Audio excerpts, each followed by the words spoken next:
Marxist geographer Phil Neel, but communist geographer Phil Neel. Should be careful what I say.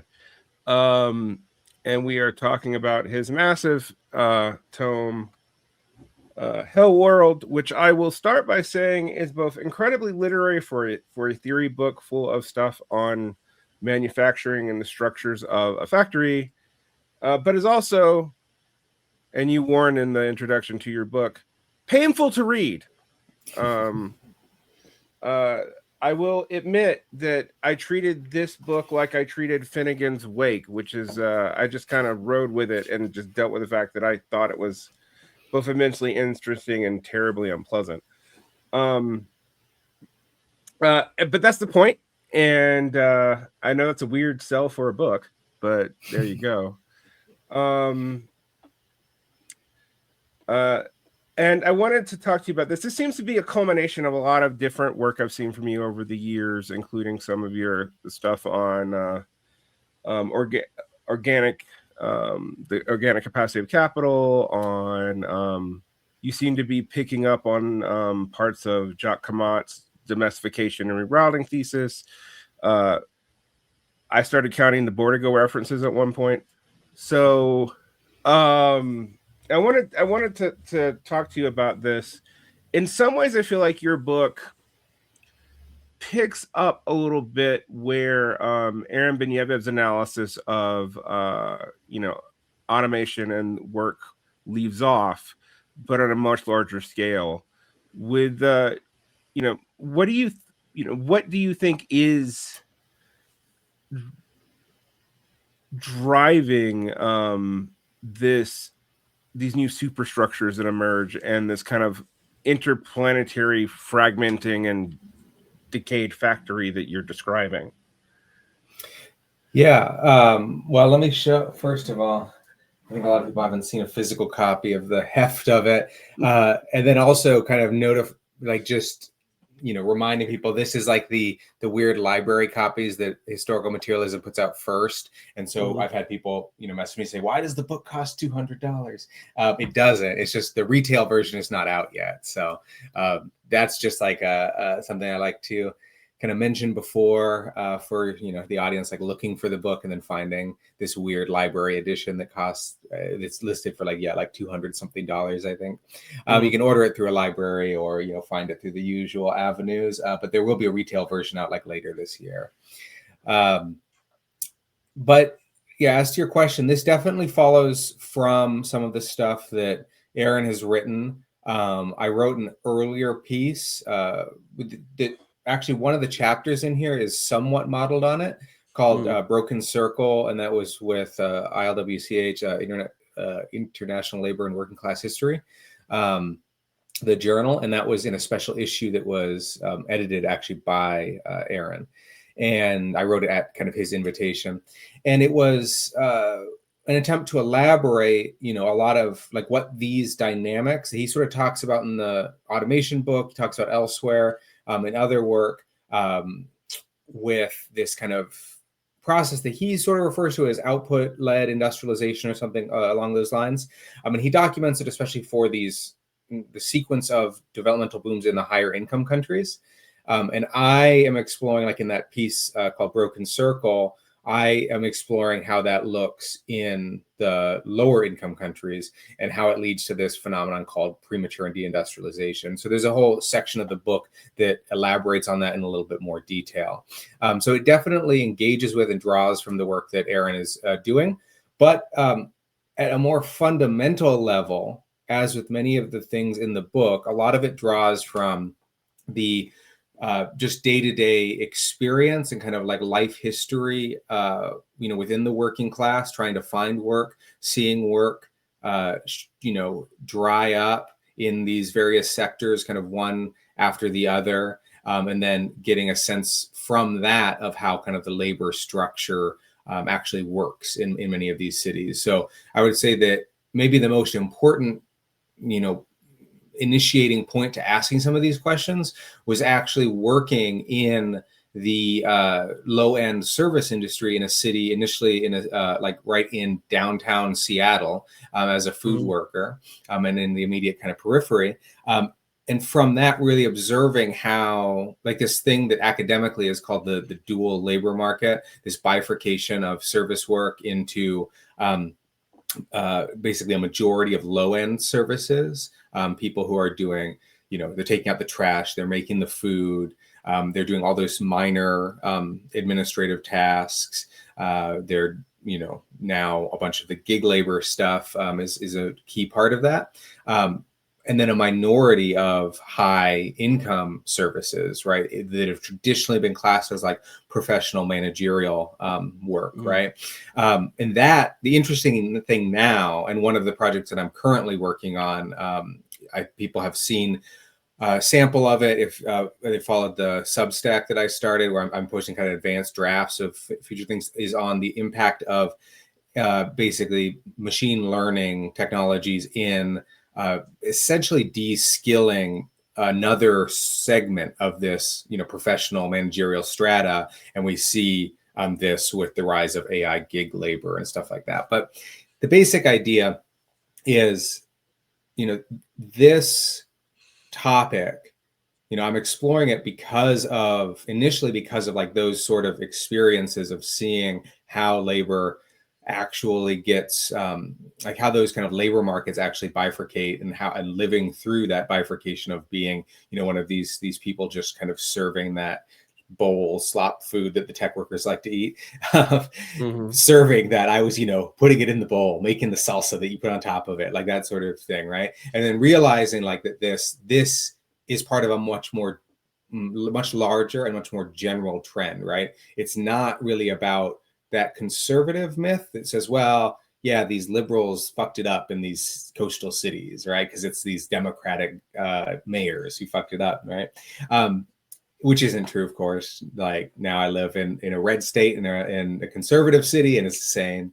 It's the same everywhere. Thing. It's the same globally, right? It's you got, a couple of tech workers, you got admin people, you have government employees, right? And they go and they buy the bowl, and the bowl is full of the slop food, and then you have like 8-10 guys, scooping that slop into the bowl for every one tech worker you have.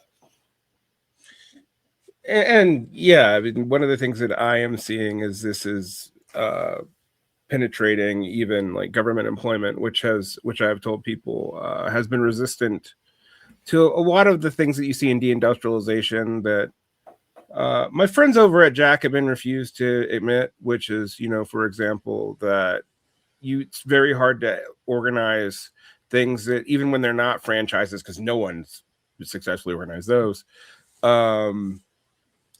are so balkanized. And then when you look at the entire planet, you realize, oh, this is everywhere. So people will be like, oh, well, there's people who have quasi third worldist ideas and don't know much about the development of economies outside of the United States or Europe will like imagine that there's this formal industrial proletariat in Mexico or India or China that, in the case of China, kind of existed for a little while, but is disappearing. And in the case of the other two, has never really been the case in mass. And that's even when the like individual Mexican economy is good.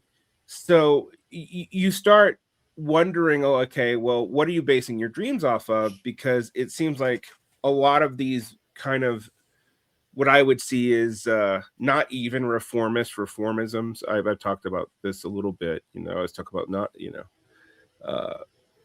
non-reformist reforms, and I was like, they're not even that. Like they are basically Fordist social goods that were provided by either a Keynesian, a Fordist, or some kind of hybrid model state for about a generation in the middle of the 20th century. There's actually not anywhere on earth where I've seen that sustained for a very long period of time.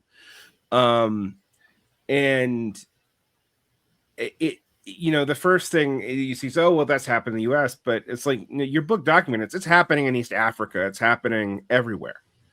We have a proletariat that is increasingly informal, increasingly gigified. And we see those trends. Some people have even, some people in the world systems will say, oh, it's the peripheralization of the core. But like increasing in every place that they can. So government work, we tech work. No, AI is not replacing the senior tech workers, but they're removing the need for junior ones, et cetera, et cetera, et cetera. And that is the goal of machine learning, even if it's slot filled and error ridden. One of the things that your book also kind of documents is even a kind of mid-century concern for the commodity product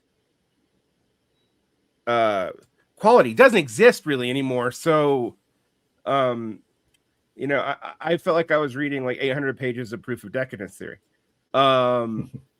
So I wanted to get into that though, because I've heard you talk recently, I believe in a panel on Woodbine, about the kind of, people respond to this book and a lot of your other writings as this extremely depressing and almost, doomer pilled. And you've been responding to that with calls that, like, well, the social democratic or even the Marxist imagination has gotten incredibly narrow. Would you like to talk about that in relation to the book? Yeah, well, so one of the things I think what we started with there with your comment is actually a really good way to discuss this, and it's sort of how I approach it in the book, because I agree with you. Like, there's this weird thing that happens where people take as sort of the norm, especially within labor organizing, but also, within that broader like social democratic left or whatever, they take as the norm this very brief period, which, as you say, like barely survived a generation of sort of Keynesian social contract, mass manufacturing employment at a good wage, just happens to also be after a war, just happens to be when the US is, an apex power that's more or less unchallenged, especially in industrial capacity, et cetera, has all these overseas, not quite colonies, but effectively neo-colonies.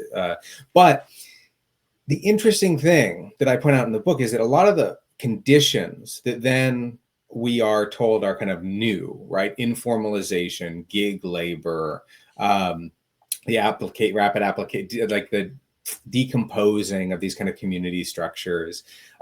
Those things are actually all familiar conditions within capitalism prior to that brief stretch of post-war Keynesian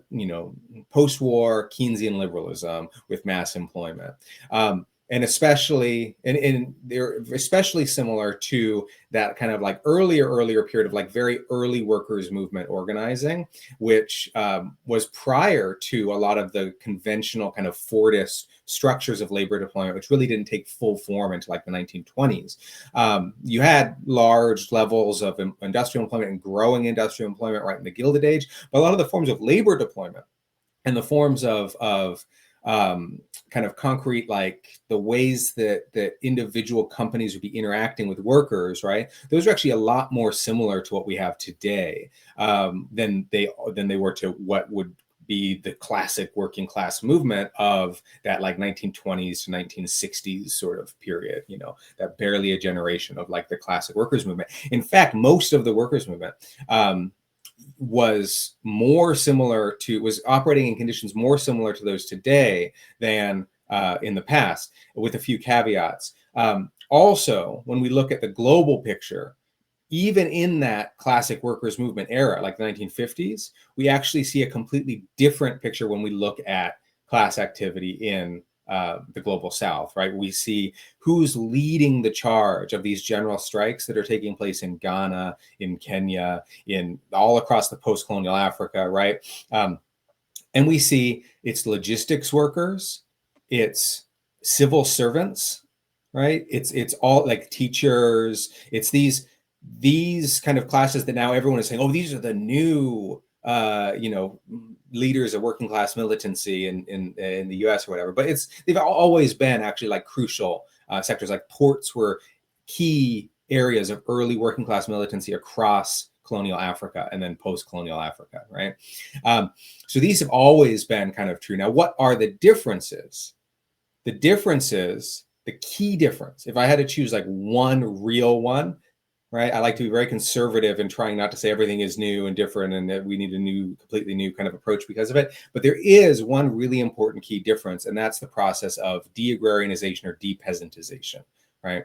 Mm-hmm. And then on top of that, it's what we've already been kind of talking about, like the progress of deindustrialization. But the interesting thing is that progress of deindustrialization also does induce industrial booms that have a somewhat kind of classic character.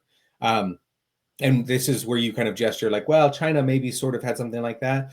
And it's a lot more mild. One of the key points that the books make is that every time you have that new industrial booms, first of all, it's kind of a bunch of different areas competing for a shrinking share of that pie. It doesn't have to have as many employees in a relative sense. Even Chinese industrial employment basically never actually reached its peak that it had been prior to the corporatization and layoff movements in the early 2000s that created the Rust Belt in Dongbei in the Northeast. It basically never reached back to those levels, or it almost just barely did before declining again in like the mid to late 2010s, or actually that would be early mid 2010s is when it hit its peak. It never went back to those levels, right? So you get those peaks of industrial employment or manufacturing employment specifically as a share of total employment. Those get lower over time, and then it's kind of a increasingly zero-sum competition over where that next industrial boom or constellation of industrial booms will occur.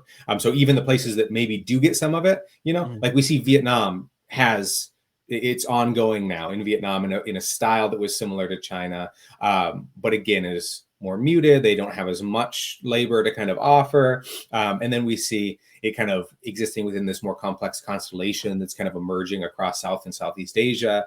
But the key thing is that we have to, I think, be a lot more cautious when there's this common approach where people really like to just say, well, we had Keynesianism and then everything changed. We had neoliberalism and now everything's changing again. We have state capitalism or something like that, right?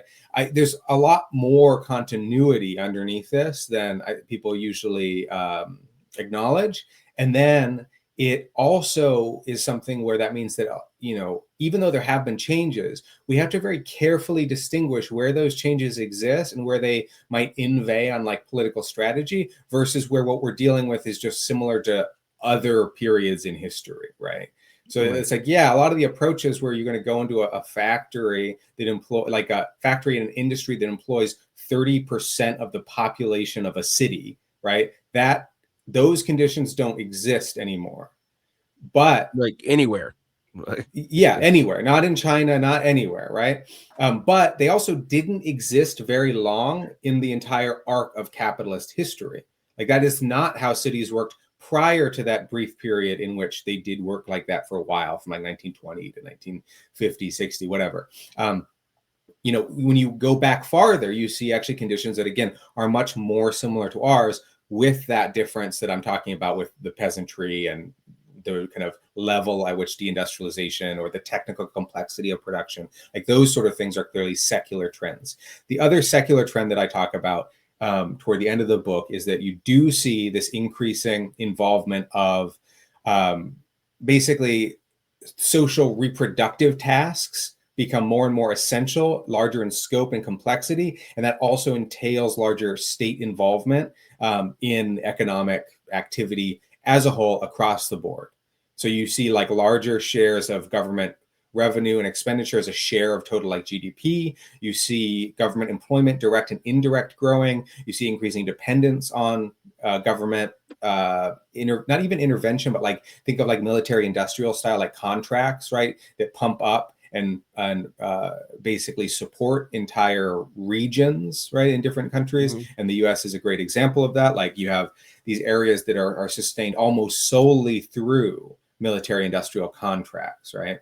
Those sort of things become more important.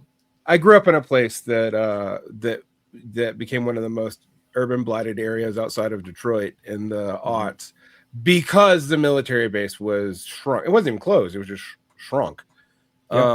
Because all the industry was downstream of military. I used to refer to this as like people talk about, the poverty draft is real or not real. It isn't real right now. It was real in the past. But like I'm like, it was a way to keep a lot of the areas of the country viable. When deindustrialization happened, Gabe Wernat talks about the other one, which is the medical complexes and around that. but I think people missed that a lot of what's driving, you talk about this in the Hinterlands too, but a lot of what's driving that is a shrink up of these military bases, and that again is due to technology. That's a technological development issue.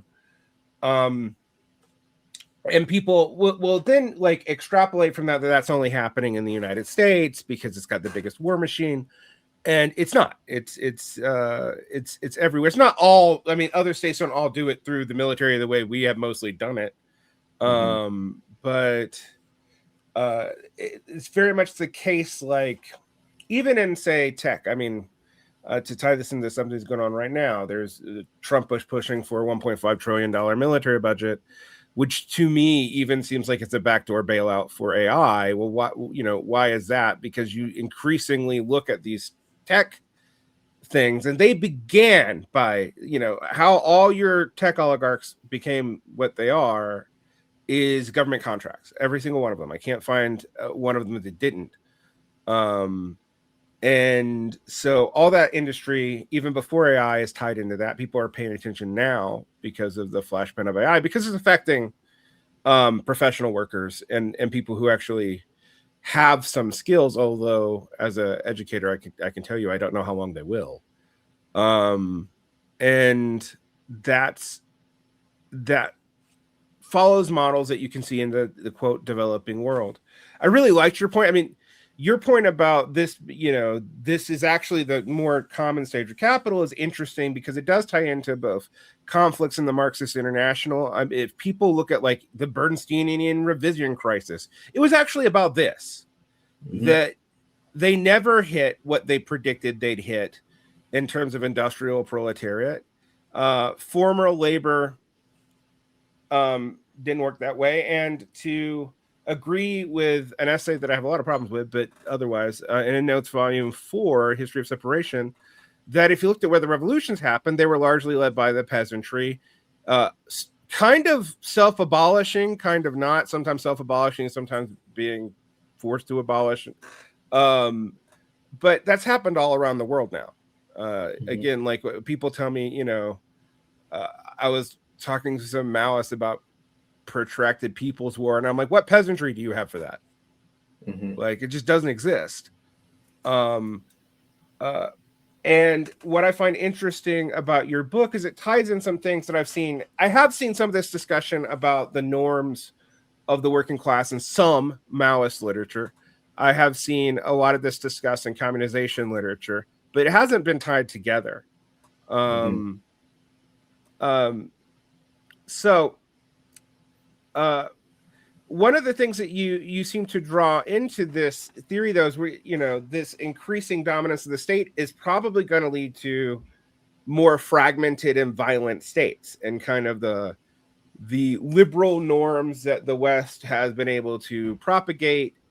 That's not, they don't have the capacity to allow that now.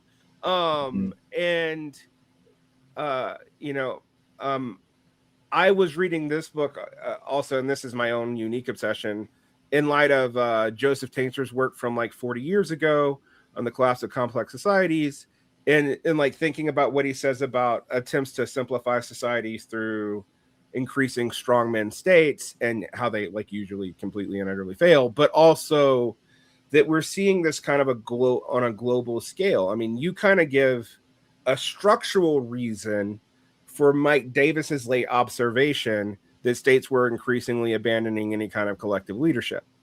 Would you like to go into that a little bit? Yeah. And I think that on the one hand, there is, like you kind of gestured at it at the end of this kind of complexity explanation. And I draw on, you mentioned earlier, like I quote Bordiga a lot, which is true, but I also actually quote this guy, Bonanno, Alfredo Bonanno, the Italian insurrectionary anarchist thinker, but I'm not quoting him. Most of the time he gets quoted for these bombastic, insurrectionary kind of statements, and he's really and his conspiracy theory stuff. Yeah, exactly.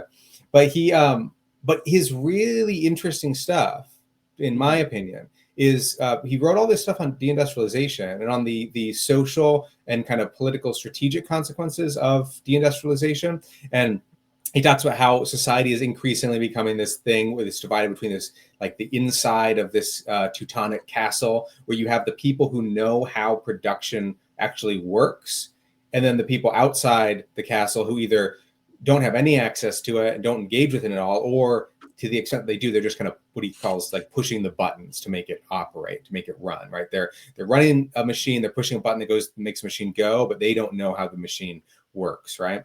And the interesting thing is you hear a version of this kind of again and again. And I would say that a lot of these, there is this whole species of sort of liberal or left liberal theories of societal collapse that are rooted in a complexity explanation. That basically says, well, it becomes kind of too complex to kind of manage, and then the parts begin to break down and no one knows how to fix them. And then it starts to degenerate and kind of the gears start to gnash, and then it starts to fragment, et cetera, et cetera. And so I add a couple of things to this sort of account, because I don't think that account entirely is quite sufficient. Because on the one side, it's not purely kind of an over complexity of production. The technical complexity of production is an important aspect of it, right? But what we really have to ask is why hasn't a social practice taken shape to accommodate that complexity in an adequate fashion, right? Mm-hmm. So it's not that there's not people who could do that or who could be trained to know those things. It's that those people are not given those skills. They are explicitly excluded from obtaining those skills for the vast majority of humanity, right? You aren't going to be able to get that sort of education. You aren't going to be able to get that sort of hands-on experience, right? And then there's a certain enforcing of a social order here that's kind of in the background, right? And that order is an order of social domination, and that's sort of how I discuss it in the book. And that's really the social logic at work that's actually preventing that from preventing a social order from taking shape that accommodates that complexity with an empowered human species. It's capable of rationally taking the reins over this complex system of production, which inherently, from this point out in history, production can be and will be complex, right? So it's like we have to learn how to deal with that, and that's a huge component. Nick Chavez and I wrote this article on what communism kind of looks like. That's an incredibly central component of like what communists are basically arguing, is that there is a different way to do this that actually is able to embrace that sheer level of complexity and kind of reinvent it toward better ends, but doesn't do so by eschewing the complexity of production and eschewing modern technology, et cetera, et cetera. So that then kind of leads to this second part, which is what you were getting at. Like there's this tendency, you've kind of siloed the people with this higher level of expertise. A lot of your political credentials are built on satisfying those people to a sufficient extent, right? But you're also trying to satisfy, the people above them, like that shareholder kind of level. That's always in tension. So then you are rolling out AI systems that are descaling part of that professional class, but then satisfying this other part or potentially making them richer, et cetera, et cetera. And then at the same time, right, you're in conflict with these other factions who are doing similar things at either different levels of the supply chain or kind of lateral segments of the supply chain. They're in competition with your firms, right? And it's all fighting over, again, this kind of shrinking share of the pie, and in a fashion that excludes more and more regular people from any access to any of the trickle-down effects of that, right? That structurally prevents them from access to it. I think the really interesting thing then becomes how do you kind of square this circle politically, or how do we see people trying to do that? So what do I mean by that? If you look at the saga of this like re-industrialization attempt in the US, right? It doesn't really get talked about prior to Trump's first administration. It's sort of, people give vague pronouncements about, offshoring is maybe bad. They will do the classic military industrial thing of, well, how about we just give you this factory that can only be profitable, and it's not really even that profitable, but like can only be a going concern because we're pumping all this government contracts into it. And so then if we do that, then we'll create a little political fiefdom and you can elect us. We had that stuff. But with Trump's first administration, what we really saw is the first attempt at a high level within the political class to address this kind of core problem. We just call it the problem of employment, right? The problem that the employment structure is now inherently bifurcated such that the vast majority of people are not really necessary to keeping that core kind of technical complex, financial technical complex kind of running, right? They're necessary in these ancillary kind of capacities, right? Of kind of moving the goods, pushing the buttons, feeding the slop to the workers, et cetera, et cetera. So there was this idea, right? What the Keynesian, the classic kind of Keynesian thing was, well, why don't you just go back to how it was? You just pay all of those workers more, then they can buy more stuff, right? Et cetera, et cetera. And that, I kind of talk a little bit about why it doesn't work in the book, but that really doesn't work for a bunch of different reasons. But one of the core reasons is that, first of all, you actually don't even have a good means to pay those people more in most cases. And that's why that has had to shift to like these weird local minimum wage kind of battles. But also, there's less consumption, less of the total kind of output is even being consumed by this kind of consumer goods kind of industry in that classic sense. Luxury consumption has increased, but so has kind of corporate consumption, state consumption, like those sort of things. But on top of that, the crucial thing is that a lot of those industries that do exist, right? Those industries, low-end services, a lot of those are low wage. Because they actually are fairly narrow profit margin industries. Anyone who's tried to like run a restaurant kind of knows that they just are, narrow profit margin industries. So I have run a restaurant, and the profits are terrible, and people don't understand that. Like, and that's the whole thing. That the book really talks about this idea that, like, when we're talking about like productive versus unproductive labor, really what we should be talking about is types of activities that are susceptible to productivity increases that are initially quite fast and then also kind of sustained over time. So what we think of as traditional manufactured goods, those are susceptible to those sort of productivity increases, right? But when you're talking about services, what are traditionally conventionally referred to as services, those are the sectors that have proven resistant to that. So some of what has happened is that certain services have become effectively turned into sort of like manufactured goods. Like a lot of the advances that we see in logistics, like Amazon, has been basically about how do you do packaging in the way that you would do an assembly line to produce a good, right? And that's where the productivity increase came from. So there's these kind of few sectors that have been susceptible to it right now, but the general thing, and this is there's this economist called William Baumol who talks about this quite a bit. He calls it the cost disease. You eventually kind of run out of sectors that are susceptible to these easy productivity increases, right? Even with AI and stuff, it's been very minimal so far. So what you see then is that you have all these sectors where labor costs continue to be a much higher segment of the total. Of the total expenses for a firm. And then over time, that share isn't changing. So traditionally, the way that you get those wage dividends that are then given to workers increasing wages in the Fordist sense is because if you look at the graph, right, that labor share is actually decreasing per unit because productivity is increasing. And then from that increase in productivity, you can give more to some of those workers.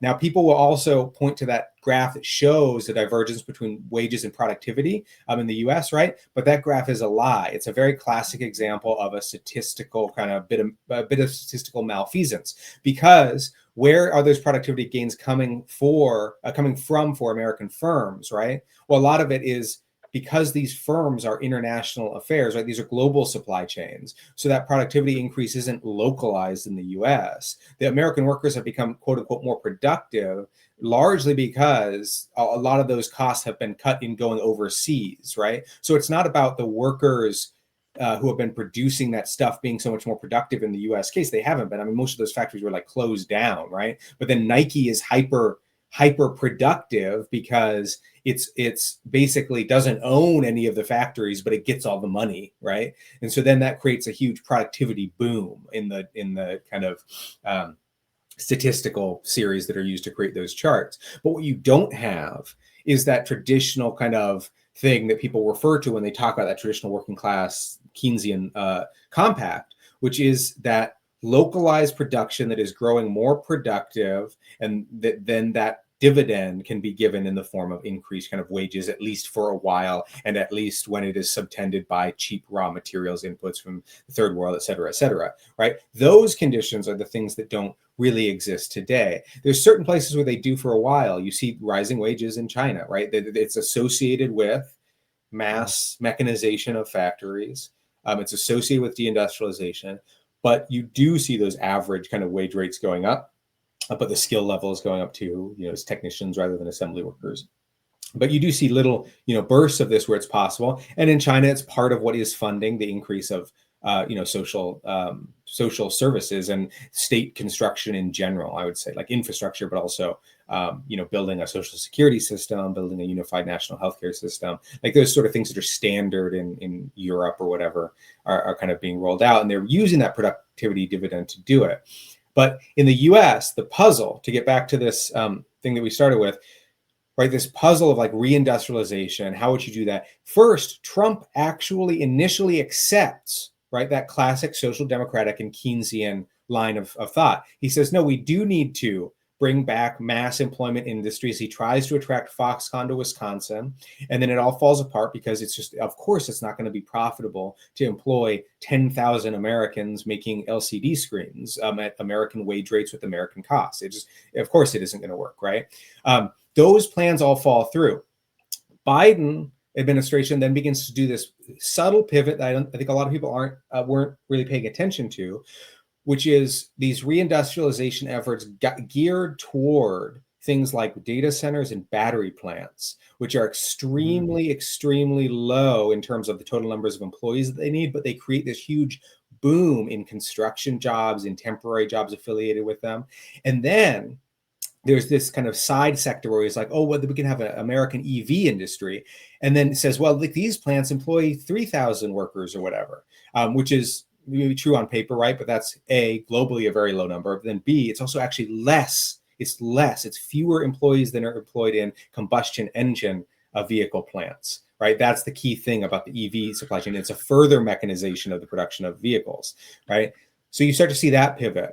And now you see the same thing in Trump's second term has really pivoted very hard in this exact direction, taken that kind of Biden addendum and just run with it. And it's being done through these new military industrial ventures, these new chip plants, many of which were attracted under Biden, right? But now more are coming under Trump. The government investment in Intel, it's coming through this massive shakeup in the military industrial industry that shifts from legacy military industrial firms like RTX, formerly Raytheon, Lockheed, Boeing, et cetera, to this new cluster of silicon defense firms, or Palantir, Anduril, SpaceX, like all of those companies, right, are now getting tons of these contracts. Trump just threatened RTX with being stripped of its government contracts, which will go probably to Anduril, these other companies. It's giving massive infusions of massive deals to other tech companies, Meta, OpenAI, Scale AI has been a huge player, it's central part of like what I'm writing right now.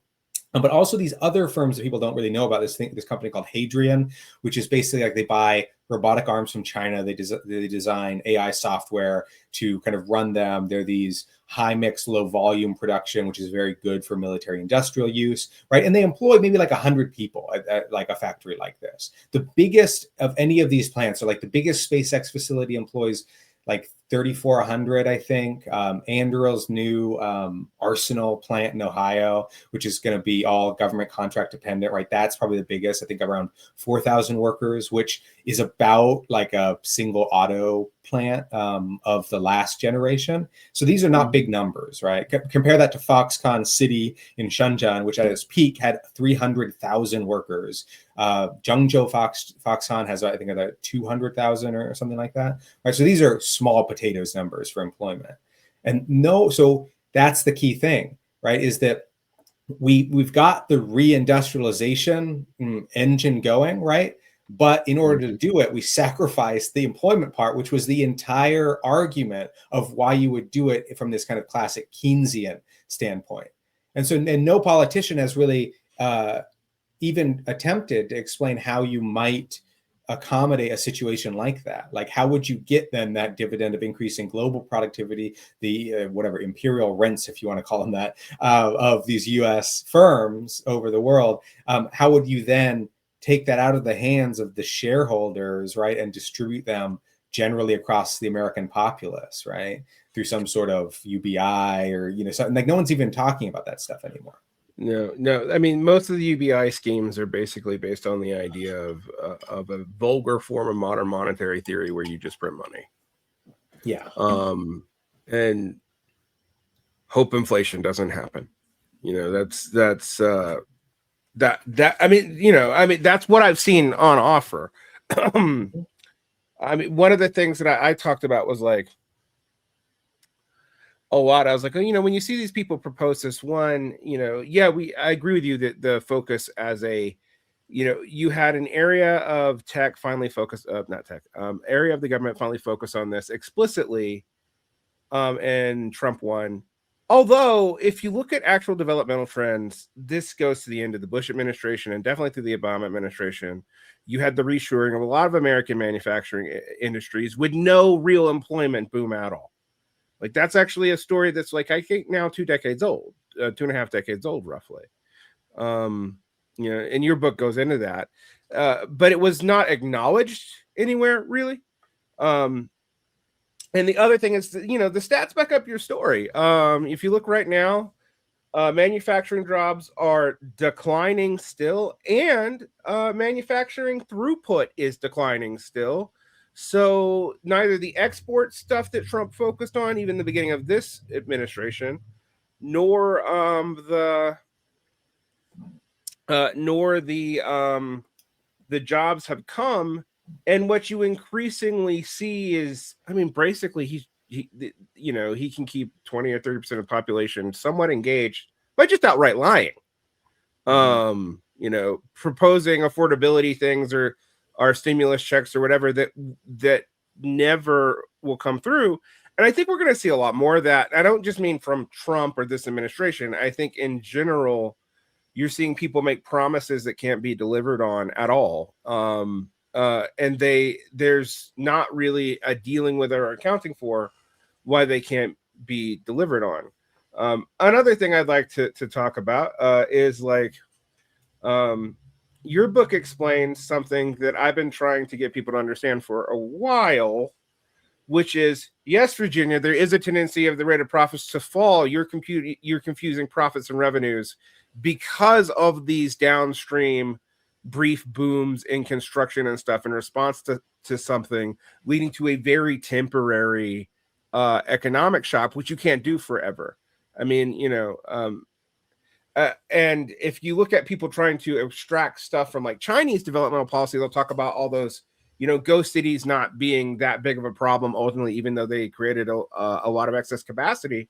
But they have been a problem. The Chinese state has been able to deal with it, but it has actually led to stuff like real estate valuation problems. You know, there's a reason why China, you were talking about Chinese corporate tech. It doesn't, in your book, you mentioned it doesn't really do the investment that a lot of, you know, the investment and financialization and stuff that a lot of the other capital powers do. Part of this seems to be tied into that. But another thing that you addressed in this, for a lot of people who talk about China as a hope for the developing world, is that Chinese industrial production, when it comes to someplace like Africa, does not actually lead to internal industrialization for the reasons that you talked about. Like one, you know, the skilled labor tends to come from China, but two, just the amount of jobs that are come off even a very productive factory just isn't there. I mean, we've even talked about this before, I think, when we talked about your development for this book. So it just seems to me that, you know, if a more successful planning state like China can't do it, I don't know why we think we can without any of that, you know. Yeah. Well, so one of the important distinctions I do make in the book is like, a lot of the stuff that people talk about in terms of Chinese investment in East Africa in particular, and in Tanzania, the case study that I really specifically look at, was actually just kind of a mirage. It was announced in the news, and it never came to fruition, right? So that's the first thing to keep in mind. And then a lot of those things that were like, Chinese infrastructure projects, they're not really Chinese in the sense of receiving the majority of their investment from Chinese capital. They're Chinese in the sense that they subcontract a lot of work to Chinese construction engineering firms. And so the people on the ground doing engineering and work, et cetera, are Chinese, right? But they're not, like, the capital often comes from more traditional multilateral agencies. A lot of times the head contractor is, a different company, like this big dam, the Julius Nyerere Dam in Tanzania. The head contractor is what's called Arab Contractors Co., which is an Egyptian company. And then you have these much more complex kind of chains of financing that involve, like, the South Korean Development Bank, Japanese aid agencies that have maybe like an increasingly Asian character to them in this very broad sense, right? Asian, including like the Omanis and the Saudis, and these large kind of chains of capital. So there's a couple of things I think to stress here. Yes, overall the conditions are that if you put a modern factory, even in places, because it's a modern factory, it does not employ the same large share of population, doesn't create the same employment effect that it did 100 years ago, or even 30 years ago for a lot of these industries. So that's part of this conditions of premature deindustrialization that I talk about. This isn't to say that it has no effect. And when you do get clusters of these, they do have a developmental force. Again, we see that in Vietnam. We see it in a much messier way right now, in a much more conflictual and uglier way in places like Indonesia. But we do see an industrial boom that is taking shape. The gains, though, right? Again, it's this shrinking share of the pie. So there's less gains to kind of be had, especially in terms of employment. And notably, all these places, they're being more narrowly kind of distributed. I think India is a great example of this. It really isn't like this broad-based industrialization in India in the same way that it was in China for a bunch of different reasons. But you have these new industrial clusters that have been very important, right, around the capital complex. You have these new industrial clusters that are doing things like phone production and whatnot. So in a bunch of respects, what you see actually is more employment being associated with growing trade relationships. And this is something I talk about in this article called The Tale of Two Ports in Spectre magazine, where I talk about how really a lot of the Chinese relationship with these places has not been investment, has not been debt trap diplomacy, or whatever right-wing conspiracy thing they want to give the name to. It has been very concretely what you would expect. It's been in trade, right? Because China produces most of the stuff for now, like anything. China will produce most of it for most cases, for most types of commodities, right? And therefore, most of the interactions with Chinese firms and with Chinese capital come through these trade relationships. So I talk about in the book, if you go to, I go and I do these surveys, right, of these industrial districts looking for Chinese factories. And I really don't find that many. And the ones I find are minimal kind of sectors, not that much employment, et cetera, et cetera.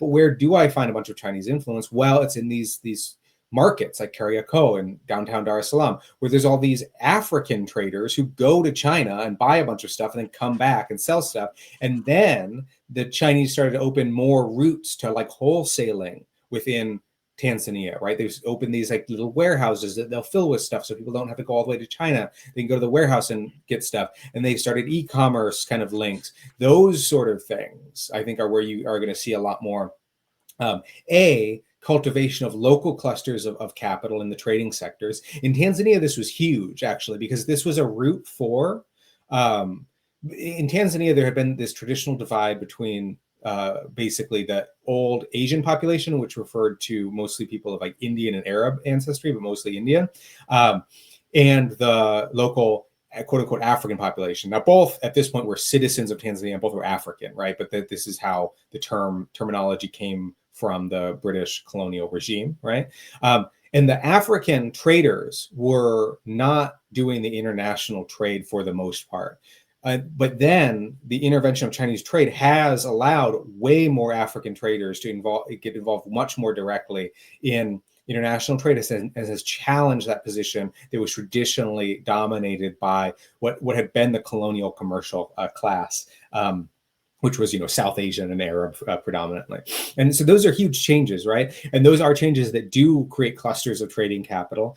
I think there's, you have to, even though I disagree with a lot of these accounts that see in China this massive, new type of socialistic kind of advance, right?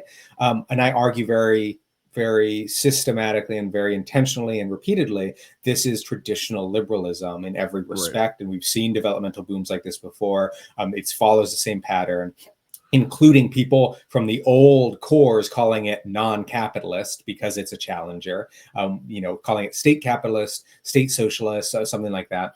We've seen this again and again and again. But the other side of that is that there is, liberalism itself is a dynamic system, and it does have this developmental side of it, even though it also has this massive destructive side of it. Those two things coexist and they occur simultaneously, and they're unevenly distributed geographically. But what that does mean is that there is like this actual aspect where a lot of those things on that progressive side of kind of the liberal developmentalist side are desirable things. And people see that they are desirable things. Like it is a desirable thing to advance electrical systems, right? And get people into better housing and things like that, even if there's all these other kind of issues with it.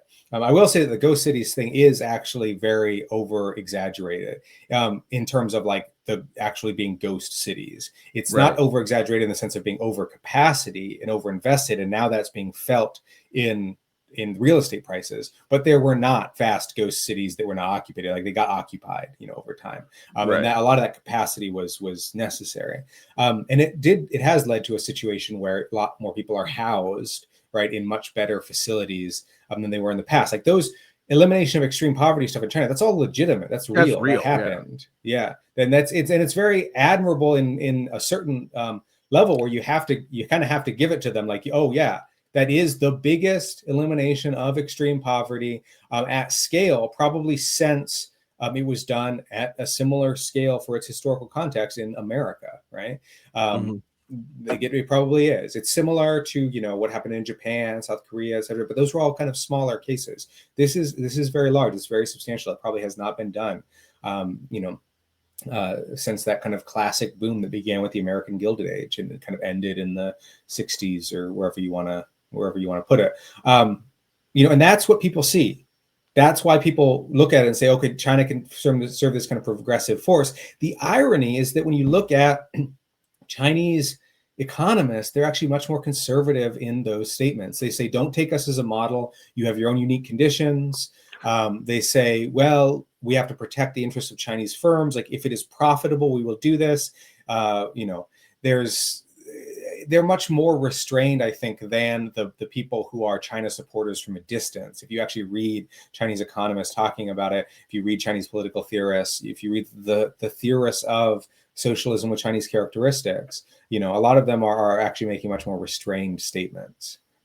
Well, I've noticed this for years, even from like statements from the CPC formally from Xi and down, and then what you read, I don't know, in Red Sales or what you see on Twitter, where or even now some of the quote Marxist MMTers are making claims. I'm like, the Chinese government does not make that claim. You are claiming more than they are. I mean, Xi's not even clear that he considers China currently socialist, although, yes, I know technically in the 1982 Constitution, it technically is, but, according to itself, but, that's always getting pushed back. As you've noted, and I've noted, one of the reasons why Xi is legitimately popular in China is you finally, and I do mean finally, started seeing developments towards American and European style welfare systems in the middle of the 20th century. But it is not doing development the way the Soviets did or even China did in the 70s, and don't be foolish about that. Like, Yeah. So, you know, I guess one of the things that came up in your book, you've written about it on your Substack more recently, for something that you're working on now in regards to the many debates about what I consider personally the dumbest theory, and Marxist developmental historiography, which is these periodizations of capital. Like, I do think we can talk about Fordism, we can talk about neoliberalism, but like monopoly capital, current neo-feudalism, which weirdly sounds exactly like monopoly capital, certain kinds of state capitalism, which is something that I think has more basis. But then when you look at if we actually looked at the history of, you know, even the New Left was aware of this. When you actually looked at the history of developmental capitalism, state capitalism seems to be what everybody did, including, you know, the people we now consider the imperial core, not what they told people to do. So is it state capitalism, or is it just the normal developmental period? You point out, ironically, when talking about supply chains and stuff, you know, you can read Arrighi, both Giovanni Arrighi and Arrighi Emanuel, and Wallerstein and the World Systems people as actually giving you a developmentalist path to capitalism, and that a lot of the, you know, a lot of the supply chain people actually use their work to build capitalist supply chains, and so I wanted to talk to you about that. Why do you think there is an attempt to periodize this as somehow either a unique phase of capital, that the rules of capital don't apply anymore, monopoly capitalism, going back to Barano Sweezy, or which was ubiquitous in the 60s and 70s, both, and people will complain about Western Marxism. It was ubiquitous both in the Soviet Union and outside of it. And then the more recent neo-feudal stuff, which I always just immediately just hit with like, well, memes aren't food, and Facebook is not profitable off of you surfing it or generating content for it. Or have you forgotten that 2022 happened? I mean, like, so I wanted to get your take on, why do you think this is happening? What does this obscure about the Hellworld? Why is this so? Why are these trends so hard for socialists to look at? Yeah, I think so. On the one hand, let's think first of like, where is, because I hate periodization as well. I fucking hate it. I think there's reasons that we can determine, like anthropological reasons, I think, that we can determine about why this fetish of periodization becomes so prominent. Like we see it with, neoliberalism. And part of it is this very raw anthropological explanation of like, it helps you mine citations as an academic. If you put an adjective in front of the word capitalism, you get more citations. It helps your career. That's it, right? That's my realpolitik explanation of it. It makes people's careers to put a stupid adjective in front of capitalism. And neoliberalism was like the first example where the marketability of that was proven very clearly, right? So you can build a career if you can market your capitalism well enough. That's the kind of realpolitik explanation. But it also accommodates folk politics, right? Because people can have their own weird bespoke definitions of capitalism, and they could say, well, I'm opposed to neoliberal capitalism, which is just them saying I'm opposed to crony capitalism, which is just them saying I am not opposed to capitalism, right? I am not opposed to capitalism. I'm opposed to whatever this weird thing is. And it's very funny because I remember being very young in like high school, early community college, and I was out in this rural area, and we had a lot of libertarians, right? Like classic libertarians, not so much the kind of lame ass libertarians you have today, but like really the ones who had a little bit more of that. State. Those guys, yeah, the ones that you actually they actually had their compounds, and they would actually shoot at the feds, right? Like these actual libertarians. Now, but it was really funny because I talk about them and they give me all these explanations, and they talk about capitalism. I'm like, that's not like what capitalism is like, And then they'd be like, well, that's because we don't have capitalism right now. And I'm like, okay, wait, what is your word for the currently prevailing global economic system? And they say socialism. And like, oh, okay. Yeah, I get it. You know, like we both oppose the thing that exists. I think that the thing that you propose as libertarians is actually going to turn into the thing that we have now. Like if you were somehow to impose it, but you know, those are the key differences. The So fetish there's for this 18th century artisans is strong there, but yeah. yeah. And so there's these folk political things that helps the marketability of phrases like neoliberal capitalism, this over periodization, the idea that everything is different now. And we see those folk political things coming today with neo-feudalism. People talk about the tech barons, right? The tech lords, they're these techno-feudal forces just mining these kind of rents from us, et cetera, et cetera. So we see this folk appeal. So let's return and think, okay, what is the reasonable application of periodization? I think that you have, there's that book, The New Finance Capital by Stephen Marr and, oh God, the other guy's name starts with an A. I think it's Mayer.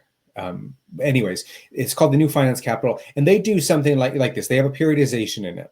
And they have, you know, they say like there's a kind of a classic finance capital and there's this managerial capital and there's this sort of like neoliberal period, and then there's this new finance capital right now.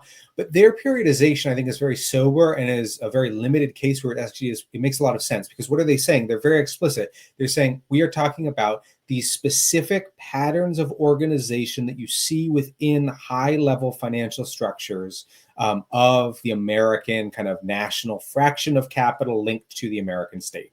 Right? It's this very, very limited case of periodization. They're saying you do see these sort of phase shifts in that structure based on high-level macroeconomic dynamics in where kind of like how finance is oriented, how it relates to the central state and treasury and the Federal Reserve. And you see these differences and they document, you know, these differences. And I think they make a fair enough case for the periodization, right? And that, I think, is a very good an accurate use of periodization. They don't try to make big claims that there's a new type of capitalism across the world, right? They're just saying there's this very distinct shift in, you know, these types of macroeconomic management and the financial system. Those things I think are fair. We also do have ideological shifts in how capitalism is talked about and how it presents itself to itself through the work of, you know, the great myth makers of economics, right? How it talks about what it's doing. And we do see a recent shift today, similar to the shift that we saw to like the neoliberal period. The neoliberal period was all about saying, well, actually, maybe we don't need all these Keynesian government kind of infrastructure, industrial policy things. The market can lead, and it has this ideological character interacting with folk politics. It's all about U.S. interventions and setting up growing military power, et cetera, et cetera. It doesn't actually match what's going on at all, right? It doesn't match the actual underlying dynamics are not privatization. They are increasing growth of military industrial interests, right? And then now we see a shift again to saying, well, maybe just this kind of talk about purely privatization. The market wasn't so good. We do need industrial policy for these geopolitical interests, for these to prevent these kind of social crises, et cetera, et cetera. The way that we talk about it, it's certainly shifting. So all of these things I think are kind of acknowledged. They're acknowledged shifts. I think the most sober theorist, like if you look at Alami, the guy who does state capitalism stuff, he actually is pretty direct about talking about it in this fashion. He's saying like this is kind of how it's being talked about, but it doesn't, like this thing has always been around, and we can talk about long histories of state capitalism because of that. Those are all, I think, like relatively kind of sober you know, ways to talk about it. But you have to be, when you start to get at that level where you're talking about these kind of global shifts and how it gets talked about, you have to actually be really, really careful and really intentional in arguing against saying it's some new type of capitalism, or even that it's like, this is actually what's happening. You have to say it's going to be different than what's actually going on. It's just ideological kind of discussion. So what do we have with like bad types of periodization? Well, we have the kind of folk politics one that I was talking about, but the worst, right, is this idea that it's no longer like the fundamental laws of capitalism have somehow shifted. And that's the classic monopoly capitalism argument, which has now again reared its head with neo-feudalism. Those arguments, again, recur again and again and again. I have this other post of this article that I sort of didn't have time to finish. I gave up It's up on the Substack, though, about these new medievalist kind of themes and the neo-feudalism argument. And one of the points that I make is exactly what you were saying. This is the same as monopoly capitalism. I think it's very similar. It's not clear how these are different than other monopolies, and it's not clear how the argument is actually different than the monopoly capital argument, which is basically that these firms are increasingly reliant on some sort of rents, and they're breaking the price system because of that, et cetera, et cetera. And then at the global scale, it's imperial monopoly rents via Samir Amin, right, who applies it at this global scale. But the interesting part of that question is, again, why do these theories have this purchase at the folk political level? And I think there is where Hellworld really explores that idea in some depth by saying, look, you do have these secular trends. You do have these secular trends that change corporate structures over time. Every time you have this new developmental wave, one of the things that happens is you get new forms of corporate organization that occur at larger scales and with greater complexity. You had the American trust companies, and then you had Japanese Zaibatsu and Keiretsu, the new kind of corporate forms, and then you had the Korean chaebol, and now you have the Chinese Jituan, which are like group companies, the Chinese group companies, basically. Every time you get these new scales, right, of production, and every time that happens, someone points at them and says, this is no longer capitalism. In the exact same way that during Marx's day, people were pointing at joint stock companies and saying, this is no longer capitalism. And Marx was saying, no, of course it fucking is. It's just the further socialization of capital, right? So that's one of the things that makes it attractive every time the claim gets made. Is like, no, there's these new styles of corporation. That's no longer capitalism. And a lot of people see that and they experience this in everyday life and they think, oh yeah, that makes sense, right? Because they are these new companies and they don't work like the old ones, and et cetera, et cetera. But then you have these underlying trends as well. The growth in the state and social reproductive apparatus is a big one. And also, because you get this shrinking segment where the actual engine of productivity is occurring, where like the value is being kind of produced at these increasing kind of rates, and then it's kind of in this larger kind of ocean of like moderate kind of value production that's kind of at the smaller scale. A lot of what happens then is that in the actual flow of revenues within firms, things take on increasingly rent-like form over time across the board. And that's where you get the claim of like political capitalism, of neo-feudalism, all of this, because so much more, either via the state and state industrial policy or whatever, or via these new massive corporate structures, right? A lot of their revenues are actually taking the form of rents. Ground rents become increasingly important because of the underlying, the necessity of kind of a landlord class, but it exists in this conflictual relationship with the productive kind of apparatus. And that's one of the weirdest things to me, is that the neo-feudal theorists today actually don't talk about classic ground rents that much. But like, that's really where I see, if you really want to make an argument for that, that's probably your best bet, right? Is rising asset values linked to real estate. And that's a very classic kind of case that you could make for a feudal type relationship, because it has landlords involved. But again, if you've read Marx, you know that those landlords and those ground rents are subsumed within and subsidiary to value production, right? And the class structure that comes from that. Well, this sort of leads me to maybe talking about, some stuff that's implied by the book you've been working on since then, like your piece for Ill Will Press on the Theory of the Party, your piece with Nick Chavez, I believe, in one of the EndNote supplements, I think. I'm trying to remember. I've read a lot of your work recently about, what communism could be. It seems like right now, this decay of the world industrial superstructure, and I don't want to get too psychological, reflects the superstructure, because I can't prove that shit. That's not something I don't even know that you could prove it. But it does seem to me that like a lot of this comes from a myopia and like not being able to grasp all this at one time, so you grasp onto whatever element seems to be possible for you. And I don't just think, we could talk about,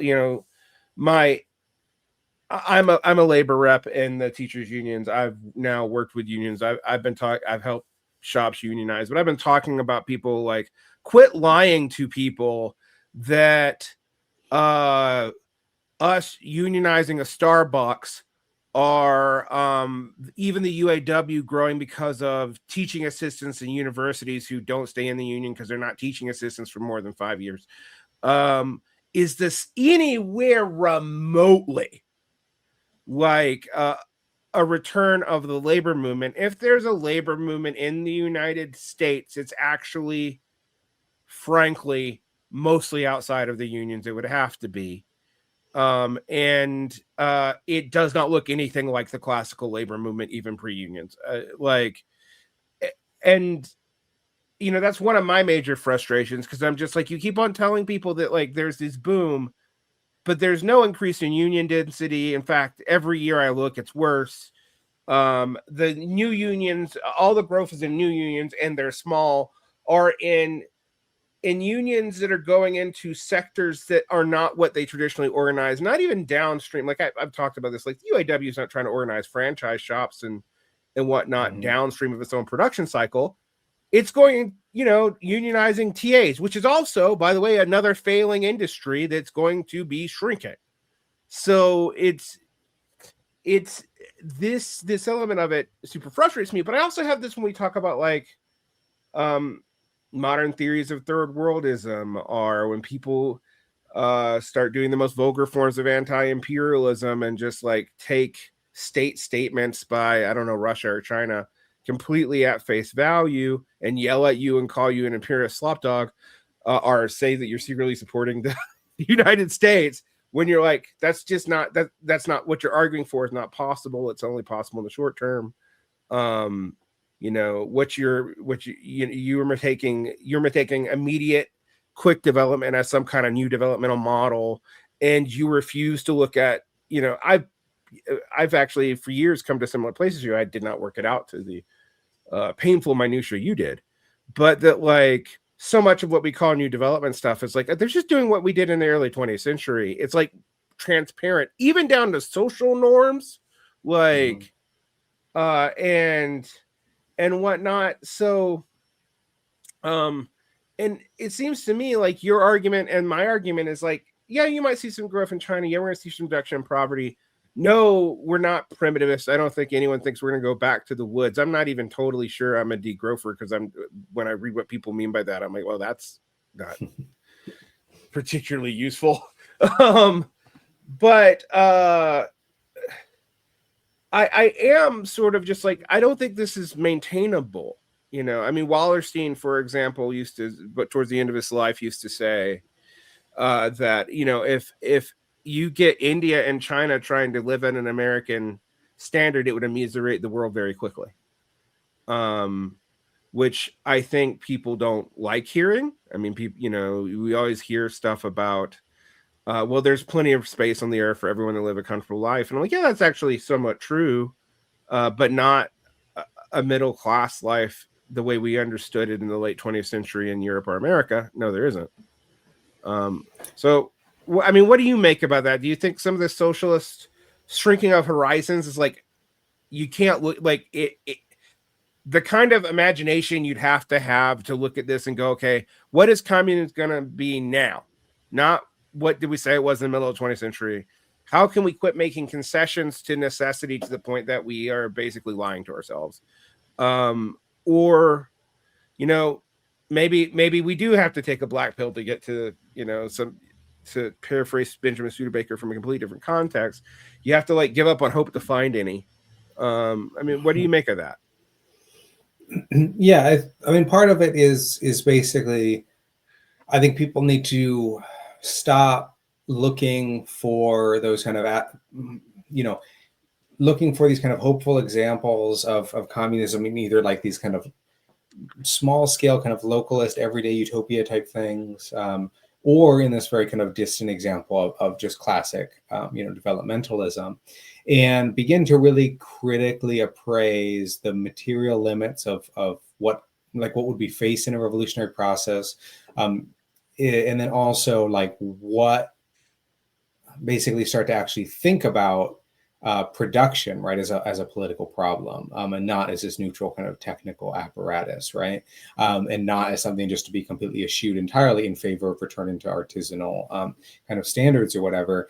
One of the things that I really emphasize again and again is like you have to have a developmental program. Like you have to actually be able to offer developmental outcomes to people if you're going to be an attractive political option. That's especially true, of course, in poor countries, but it's increasingly also very true in de-industrialized countries where you actually have to compose reasonable and actually like materially feasible form of like development to get people basic developmental outcomes, such as access to healthcare is usually the one that's widely acknowledged. But I would say that this includes like fixing all the fucking bridges that are falling down, like those sort of things. And that's actually quite a large thing. Like I really think that communists, in one sense, have to, precisely because we've given up kind of a hope in any of the existing examples of things that are going on in the world, as it is today, whether they're these localist experiments or these big liberal developments projects. It kind of opens a space that we haven't had in a long time, which is more the sort of imaginative space that I think you saw manifest with some of the like early Soviet experiments, right? Where there was this idea of like, let's actually imagine mega projects, right? Like let's imagine these kind of Promethean scale reorderings of the social metabolism with the non-human world, right? I think we actually do have to think about that stuff. Like, how would we, how would a communist society, how would a communist revolutionary force propose that people across the enormous continent of Africa have access to electricity and clean water, right? Like that's a simple question in one sense, but it's like, liberals actually have an answer for that. They may war over the details of it, right? Whether you're talking about like this new Chinese liberalism, this socialist liberalism, right? Or you're talking about this kind of classic developmentalist liberalism of like the aid agencies and whatnot. But like a lot of communists do not actually have an answer for that question.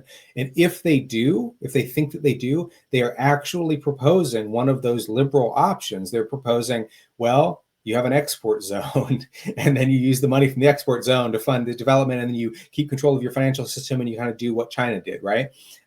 They're proposing a liberal option. Very few people actually propose, even on the left, even propose the things that actually at that level, even if they had a bunch of problems with them, did actually succeed in like mass electrification in like the Soviet Union, right? Like they did do it without having an export zone. And we have early examples of thinking about how to do some of this stuff at a different kind of technical level.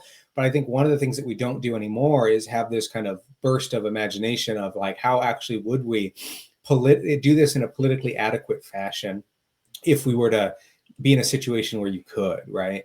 And it's totally like a thought experiment thing, and it's kind of utopian, but I think it's kind of this functional, very useful thing that we really have to start thinking about, because people put that question aside very easily. And that I think is really not tenable, right? And how would we do this in a very poor place? How would we do it in a wealthier country? Like what sort of resources would you actually have to mobilize to do some of these things? What kind of forms of labor deployment would you actually want? What kinds of, forms of education would you want? How would those things be kind of integrated? This is something that, again, that essay that I co-wrote with Nick Chavez, we sort of talk very, very generally about, but I think a lot more people have to be having those sort of discussions and not falling back on this idea of, well, we just have these local federated communes that do everything kind of locally and somehow maybe interact with, each other or whatever, that's not going to be kind of feasible. Or we do development forever. That's the other comment. We just pretend that we can run the developmental process that of early, state capitalist cases, whatever you want to call it, social development, in perpetuity, which is just, that seems to me just actively insane. But I agree with you. With the degrowthers, I don't think that they give an adequate. I mean, like I have the same kind of attitude that you do. Is like, like when someone kind of generally explains it to me, I'd be kind of shrugging like, oh yeah, okay, like that seems correct. You don't have growth in the same way that you do like the capitalism, or the capitalism, you know, relies on growth in this very particular way. Communism, one of the core things about it is that, you know, you are destroying the social logic in which accumulation of capital is primary. Like that's the kind of core thing, right? Bingo. But the degrowth stuff, first of all, it actually doesn't say that. It's too mystified by its own terms, by the terms of the capitalist world, the terms of growth itself, right? It's just trying to invert those terms in this really weird way. And then because of that, it often ends up at very weird conclusions. And I don't really like how they talk about it. And then I also feel like it, you know, it's had these accusations of kind of racism with regard to people in the poor countries, which I think are legitimate in many cases, because, you know, the smarter ones now kind of combine degrowth for the first world and then developmentalism for the third world. But really, I think it's a matter of getting out of those frameworks of growth and development that we've been inherited, like the terminology of those things that are, you know, the prevailing idea of them within capitalism, and saying, what are we actually talking about, right? So with like developmental outcomes, what are we specifically talking about? We were talking about everyone should have electricity, right? And that has technical requirements to it. And those technical requirements mean that we have to be running copper mines somewhere. How are we going to fucking do it, right? That's a political question. And then we have other questions that are like these things that I think degrowth people get correctly lambasted for, because they don't make this distinction well enough. And some of them err on the side of saying, actually, yeah, you will cease to have growth in the sense of productivity increases, in the sense of innovation, right? These ideological terms that we have, which I think is bullshit and is not true.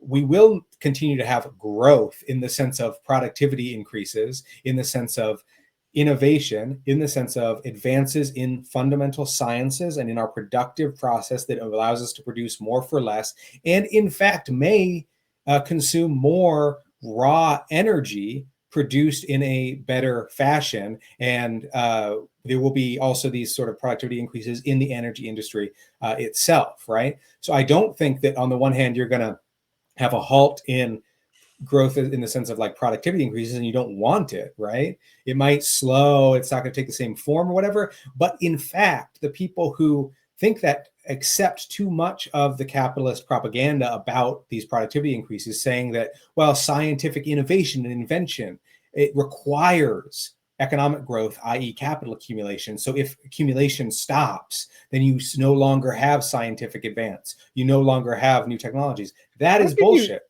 How can you study history and say that? I'm just like, yeah. Do you think non-capitalist societies didn't have fucking technology? Like, exactly.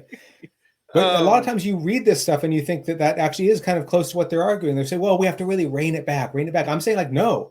In fact, I think that having communist social relationships kind of embedded at multiple layers, all the layers of society, right, will in fact unleash scientific knowledge in a way that it free up our ability to conduct new scientific kind of journeys, right? And new scientific investigations that will unlock new ways to produce things, new forms of energy, new forms of just raw everyday production, new technologies, new fundamental advances across scientific fields. And why will it do that? Because you don't have to fucking work at Chipotle. You can go and you just spend your time researching this weird scientific shit because you enjoy it, because it's interesting. There will be 1,000 times more scientists, 1,000 times more people with higher levels of engineering knowledge in a communist society, because we are socially supporting it as part of sustaining that complex social metabolic relationship, right? And I don't really of course, this isn't premised on capital accumulation growth in that sense, but it will see many things that today are ideologically falsely associated with growth. Things like, producing large amounts of food, things like producing things in a way where you can produce a lot with less labor, things like scientific advances, et cetera, et cetera. And I'm not entirely confident. I think that initially you'll see like a plateau in energy usage and a drawdown of it because so much production today is superfluous and is very wasteful. But I think over the long term, actually, that's not going to be the case. I think that energy production will resume after that plateau on more solid grounds, more conscious and rational grounds. But in that sense, I'm very kind of Promethean. Promethean, but with different. I talk about this a lot. This is something that I have my internal hate spats with Jacques Camat. I'm not going to go into them, but it was something I used to think about also when I was arguing with the primitivists, a group of people that, by and large have gone array or become right wingers. It's just, they're not an active concern the same way they were even 15 years ago. But I do like to remind people the best-selling far left book when I was in college was Derek Jensen's book. But anyway, also dating myself severely. I do think that we have to acknowledge that the teleology of the tech we have is not innate, but it does exist. It is not neutral. You talk about this in your chapter on technology as ideology. But changing that teleology would change with the ideology of society itself, and some of the stuff would be recuperated and some wouldn't. Just like Marx talks about this with the feudal stuff being recuperated or not. Although I think a lot of people today, partly prompted by certain kinds of people trying to make excuses for AAS, will read this part of Marx and say, well, I mean, Domenico Lacerda does this explicitly. Communism has every single aspect of capitalism, markets, state, nations, wage differentials. It's just controlled by a people state. And I see more and more of that, actually. That's just like where we're at. And I'm just like, how are you, like, how is any of that communist? Because you haven't changed the teleological direction of either technology or society when you say that. All you're doing is changing whether or not a board of joint stockholders vote on it or a committee in a state votes on it. Like, that's all you've changed. And I guess you can call that a worker state if those committee is elected by mostly workers, I suppose. I mean, how do you argue with that even? Because I mean, like, I just sort of like walk away. Like, it's just like, I'm like, yeah, I mean, I almost consider argument anti-communist, frankly. But go ahead. Well, I mean, I think it's a very individual kind of thing when it comes to that. I think those people who call themselves theorists and who are arguing that, they are kind of bad faith. They have a lot of kind of murky connections. They have, whatever is going on with them. Maybe they're making money behind the scenes. Maybe they're kind of weird, neurotic individuals. Who knows? Like these older kind of theorists who are making those sort of arguments, they have some sort of horse in the game. They've got some bets on Polymarket or something. They're cashing in on some of what they're doing. But the people who just kind of believe in that, I think a lot of people are attracted to it for a lot of reasons. And I think that we do them a disservice sometimes when we completely exclude it out of hand because we don't really try to explain, like, why is this stuff becoming more popular? Why is this the current kind of form that this is taking? And I said in, I think it was in that Woodbine interview and maybe elsewhere too, like one of the things that we have is that we have a lot of people who for an entire generation, for multiple generations in some cases, have really not seen development, right? And they're in like these wealthy countries, but all they've seen is crumbling infrastructure, things getting shittier and shittier and shittier at every level of society. And the thing that is called development, if something gets developed, invariably what it produces is something that is flimsy, cheaply made, and vastly overpriced, and then called a luxury, right? Like a luxury apartment complex. And that is their experience of capitalism locally, right? They're taking this local example of their life experience and they're saying, well, that's capitalism. I've been told I'm in a capitalist society, America. That's what it's like, And then they look in the distance and they see these shiny cities rising in China. They see them rising elsewhere in the world. They see actual development and they say, hey, why couldn't we do that, right? They see China implementing the kind of global norm among middle income countries in social welfare stuff. And they say, well, why can't we implement like a universal healthcare system, et cetera, et cetera. They see all that stuff, right? And they're being told that is socialism, right? They're being told that their whole lives. That form of liberalism now calls itself socialism, right? So that's a key kind of distinction I think to make, is that the term socialism, both there and among like the so-called democratic socialists here, when they talk about what socialism is, and they say, well, it's like Norway, it's like Sweden, it's like the U.S. in the 1950s, right? It's this post-war liberalism is what they're talking about, basically.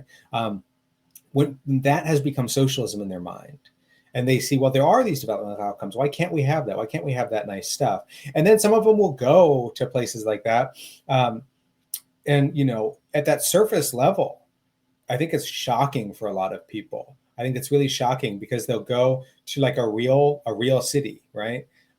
From the American countryside, right? It doesn't matter if you're in a city in America, you can call it you can call it the American countryside. It's like this kind of, your internet doesn't work all the time, your connection's shitty, your roads suck, it takes forever to get everywhere, you have to drive. And then you go to downtown Guangzhou, right? You go to Chongqing is the big one that everyone's obsessed with, right? And I mean, you see like, yeah, it's lively, it's amazing, it's got like all this stuff going on, it's easy to get around. There's some the difficulties if you're a foreigner getting all the phone stuff to work, right? But like once you get that stuff to work, it's convenient, it's amazing. Like it's always this thing that my partner and I complain about, talk about going back to China because she's from there, and then we'll always complain about little things in America in that respect. Like, man, if I was in China, I could just fucking do this, like a return to Amazon or something. Like if you're in China, you just go downstairs. There's a million logistics facilities. They send something back, and you get something the later the afternoon or something like that. Something like really, really simple daily life stuff. I want to go out and eat some noodles after 9 p.m. and you can't fucking do that in most of America.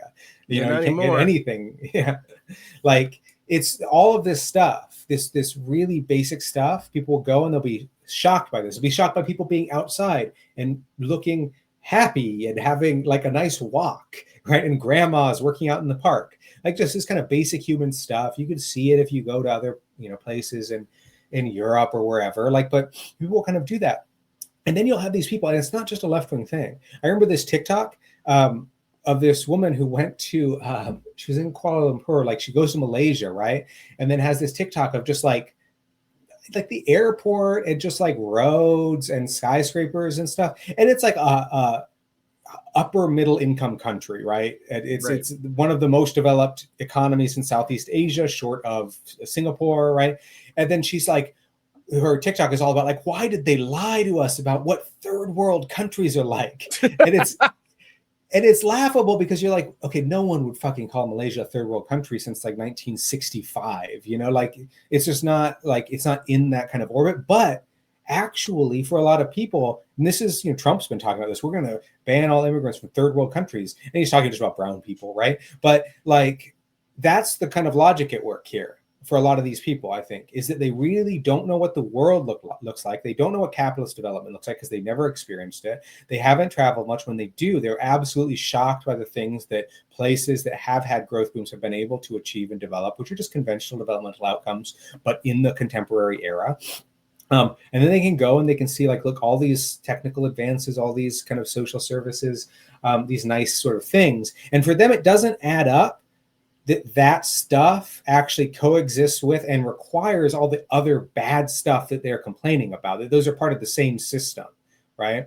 Those productivity booms were in large part generated by the investment of firms from that first shitty place in America, right? That investment created the export boom that then was used as the financing for the big stimulus infrastructural developments, the creation of these national cores of capital, et cetera, et cetera. So when I talk about people, like you ask how to engage with people, I think at that level, in one sense, you can't veer immediately into like, well, that's not really communism. It's not all that stuff. It's like, okay, look, you're interested in China. You're interested in this sort of stuff. Like, why don't you, like, I think you actually should learn Chinese. I think Yes. you really should read this stuff. Read what the Chinese economists actually are writing. Because if you read them, you know, I helped translate and proofread this book by this guy, Wu Zhongmin, who's like a scholar who's employed at the Chinese, like the party school, where they train people within the like internal party apparatus, and sort of create the ideological norms about how like all of this stuff with like Chinese socialism with market characteristics, whatever, how that's talked about. And this guy is a very interesting author. It's very boring in some respects, but he's very interesting, right? And he's a Rawls scholar, basically. He's really into Rawls. It's all about taking these elements of classic American liberalism and pragmatist thought as well, and kind of fusing it with the surface image of Marxism, Leninism, taken from, you know, certain texts, but not reading too deeply into Capital or anything.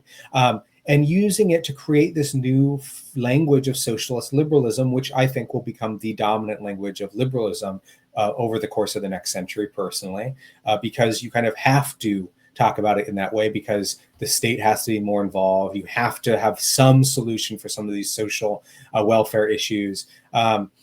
You know, and it is this really interesting cutting edge form of liberal thought, but it is liberal thought. It has nothing to do with communism.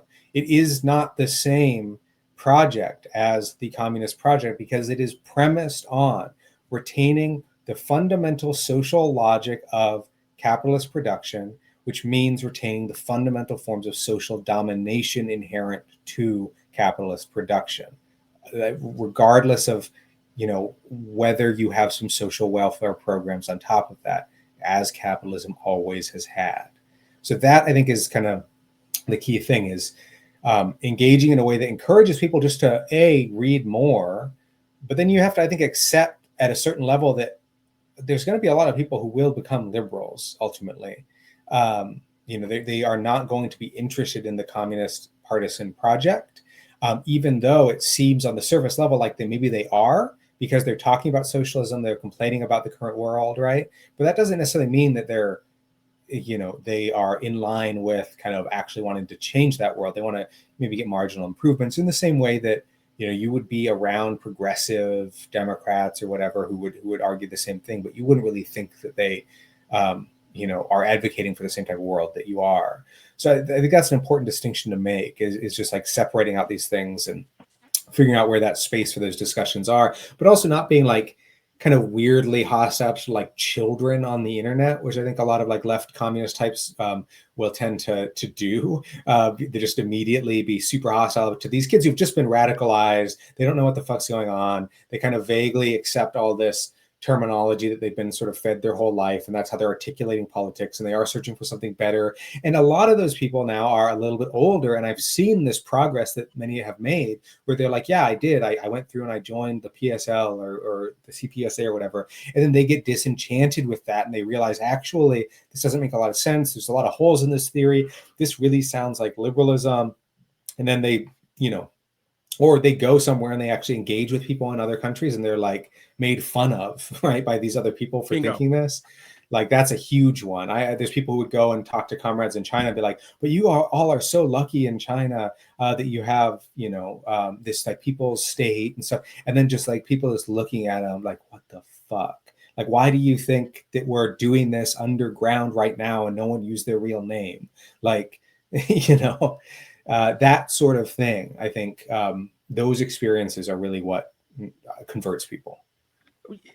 I mean, I'm sympathetic. I have gone from being a raging lunatic on some of these things to, you know, a lot of Marxist Leninist liberals, social democratic liberals. I even go, I mean, I vote in the DSA chapter locally. Mm-hmm. At the same term, I mean, like I still do point out, like, hey, what you're asking for is like not even what progressive non-socialists were asking for in the 1980s. Mm-hmm. You know, when you like, if you actually look at the, you know, the massive transformatory thing of Zoran Mamdani versus Bill de Blasio, it's rhetoric and executive orders. It's not any real big structure. And even like big victory events like he had this week on childcare, like he's got 2 years of dedicated support from the governor. It's not like he was able to just manifest that out of the own city budget, because it would immediately be stomped down by bond legality. And I just think we have to be honest about that. At the same token, I also have just found, you know, I've also talked about, like, you know, left communists are often right, but they're some of the most hard and annoying people to deal with on the goddamn planet. Particularly if they're like partisan left communists with some organizations. It's just like they don't even like each other. So I find that really interesting, because I do think that our attitudes socially alienate people a whole lot from some of these projects. Your point about travel is really interesting. I had that experience. I had in the United States. I'll just say where I'm from Macon, Georgia, which is a post-industrial shithole in the deep South. The city's like collapsed in half over the last 2 decades. You know, I don't live there anymore. I live in Salt Lake. But when I got out of the South initially, when I was very young, it felt like the way you're describing people going to Guangzhou.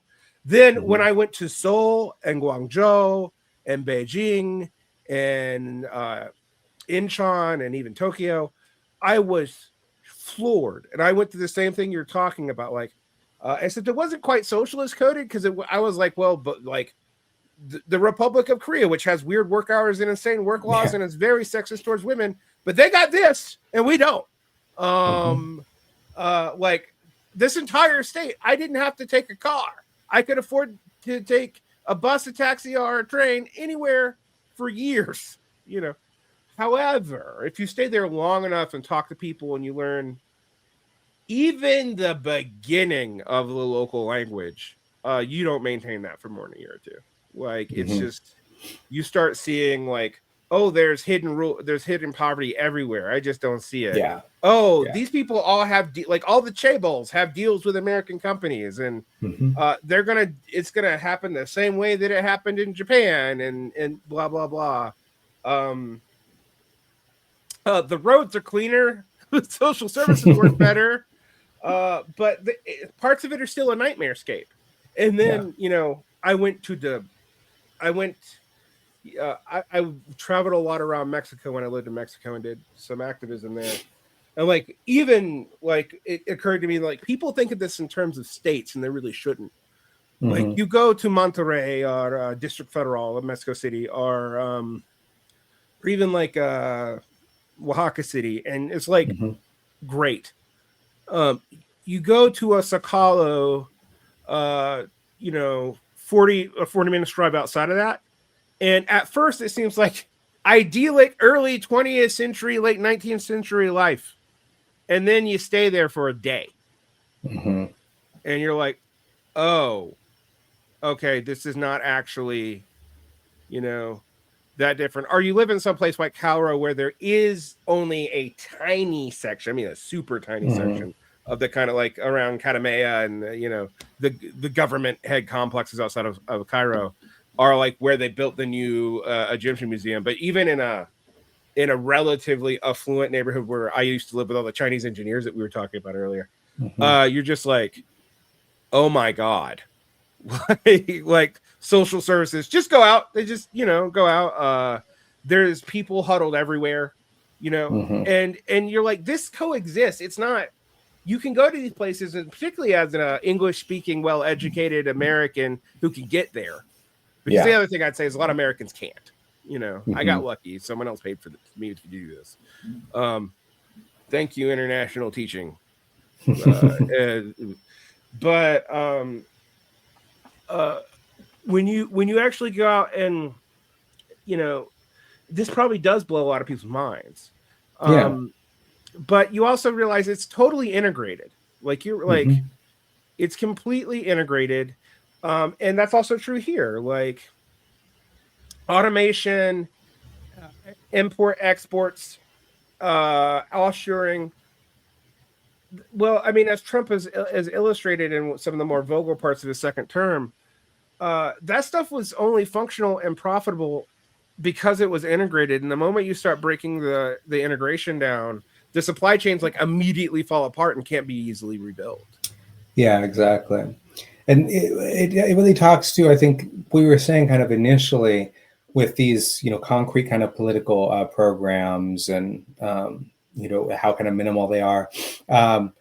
I think the other thing that we have to keep in mind when we talk about like engaging with kind of people on this, on one side is this thing of like, yeah, kind of encourage people to actually really just learn more about the world, and that'll fix a lot of these problems. But I think the other thing is that we also have to, and this is where the left communists are actually awful. The worst thing that they do is probably at this level of kind of understanding the kind of different tactical tiers that you're operating on at any given moment.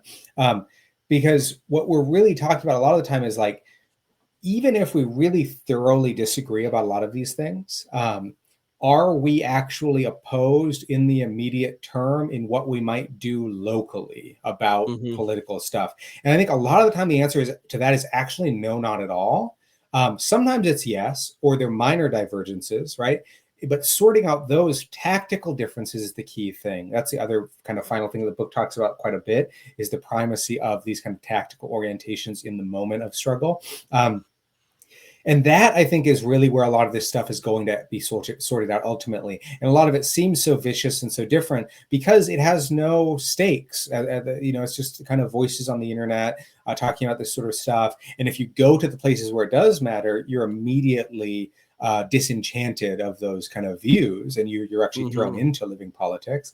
But in the US, I think we're going to run into a similar thing of like, what is the key difference here? And are we allied in this moment or not? And what is the nature of of our divergence if we have a divergence? And I think here, in many respects, the reality is that no one really knows what to do. A lot of people are experimenting with different forms of political organization. It almost certainly, and the building of any kind of partisan organization, you talk about this recent piece on ill will that I have. I have a forthcoming piece on Heatwave magazine that elaborates more on this idea. When you talk about forms of partisan organization, we're inherently going to be talking about multivalent forms of organization that include things that seem on the surface to be somewhat reformist, right? And that also, of necessity, will include things that are like highly illegal activities on the part of, radical militants or whatever, like that kind of mythic idea of this like militant. But you're going to need both of those things. If you think about worker organizing, for example, one of the core things, like why have these things been so unsuccessful? Part of it is union bureaucracy, stuff like that. But the other part is that so many aspects of what made traditional strikes even work are illegal today. They have been illegal for many, many years. And so the first group, right, the first people who figure out how to get over that hurdle and just do them anyways and figure out some way that is workable enough to avoid enough repression on the part of the police state, will start to win actual concrete victories in these kind of weirder settings, right? And we'll start to actually see, this reconfiguration of that kind of field of organization and that field of possibility for people where they kind of realize like, oh yeah, I could just do that, right? So those sort of things are where I think we have to have a lot more of this intentional kind of mindset of saying, well, let's really broadly think about what we should do. Like I'm the same, like I think we need to push. Like I'm very much not behind like this high level idea of what socialist liberals think the society that they will implement is, right? And very wary of the ones who are going to immediately get into power and then just kind of go to the democratic norm. But you have to admit that having people in like even local elected office who are somewhat sympathetic has a huge impact on like how many people get prosecuted when rebellions happen. It can definitely have like a very concrete effect on really specific things like that. And the core thing, if you want to have an electoral thing, right, if your whole thing is electoral politics, really what you should be advocating for is the expanding the scope of activity through the re-legalization of basic things like going on strike, drawing down police state stuff. And then these politicians should be thoroughly attacked by their own bases when they refuse to do those sort of things. Like the new Seattle mayor, for example, just said that she's actually not going to take down all these surveillance cameras that she, said that she was like as a central kind of mobilizing point in her campaign was to take down all these evil surveillance cameras. And now it said, well, we're not going to take them down, those sort of things, right? They should just be kind of jettisoned by the parties that supported them when they give up on those things. But I think it's also naive to think that they can't, that they can't help when it comes to making those kind of core decisions about, rolling back or not passing like the worst type of punitive kind of laws. It was a huge benefit in many cities in the US where you had all these administrations at local levels that had made these progressive promises that then were kind of actually faced with a rebellion, and they were also kind of overloaded with how many people came in. And both of those things combined to like throwing out a whole layer of subsidiary charges that if you went back 10 years before, that those were all charged. Right? People all got criminal records. They all became felons. They all got into the system. And then it was this other tier, right? They were still prosecuting people. They're still doing that stuff. But there's all kinds of stuff, I think, for this kind of multifaceted approach where, yeah, you'll have some sort of electoral element that's kind of moderate and always dangerous, but it's going to be there. You might as well see if you can use some of it. You're going to have the formation of local kind of independent like assembly structures. You're going to have these weird militant groupings that are doing like illegal stuff, and they, it's going to be controversial. You're going to have like all of this stuff going on. And so how do you actually create institutions in the midst of this great diversity of partisan organizing that has these kind of many faces and that allows it to retain that partisan character? And then how do you win that internal power struggle, that internal struggle within the field of competitive control against socialist liberals when it comes time to actually be in positions of increasing power? I mean, I guess that's my critique of a lot of left communists is similar to yours. Is like you won't even play the game. Like it is a game you have to play. We can, and this tendency. I mean, this is you're like, oh, it's college kids. This goes all the way back to Gorder. In the Council Communists. Like it's not. I mean, people who are opting out of even playing with the unions, and I have had more abstentionist times because, deep in my soul of soul, I hate Democrats with a passion.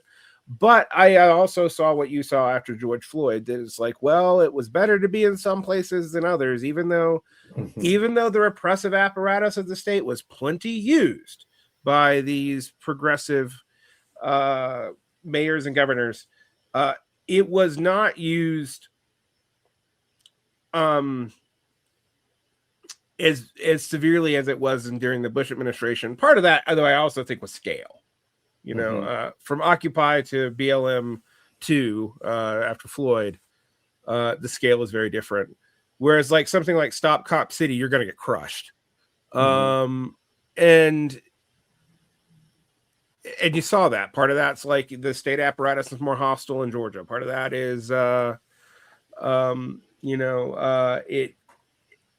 the actual events are more murky. And the other point that you make is like, I think this is my frustration with a lot of the socialist liberals is this focus on a lot of these, you'll have people who come from even, relatively militant Trotskyists or Maoist backgrounds who are in the DSA who all of a sudden sound like Jean Quan when she became mayor of Oakland as soon as they get a chance to even run. And the entire organization goes into that. And I think I have just been like, you have to be in multiple organizations. If you're a communist militant, you're only in one organization, you're not doing your job. And I know that's a big ask. I know it's a huge ask, like in terms of commitment, time, and money. But I mean, we already kind of know that. Like I'm a union organizer. I'm a rep. That's actually the biggest point I spend my time on. Do I believe that the teachers union is going to become communist tomorrow? Absolutely not. I'm not an idiot. Right. But if I don't engage where, an actual labor struggle with an actual valence for the state that actually has deep roots in the community in ways that a lot of other things don't, if I don't engage in that, what am I doing? And I think your theory of the party, you and then Rodrigo News made me feel better about that, because a lot of my, former left communist friends like kind of talk about me as a traitor. And I'm like, but I'm not really, I don't really like, I know that socialism in one city in New York is not possible. And that isn't socialism anyway, by any, I mean, by any definition that I would recognize anyway. I'm not like a idealist on words, but, and so thinking about that, but the other thing that I think about a lot about is we have to be realistic that, like, Mamdani cannot be LaGuardia because the social infrastructure does not exist for that now. Like, from that position in that place.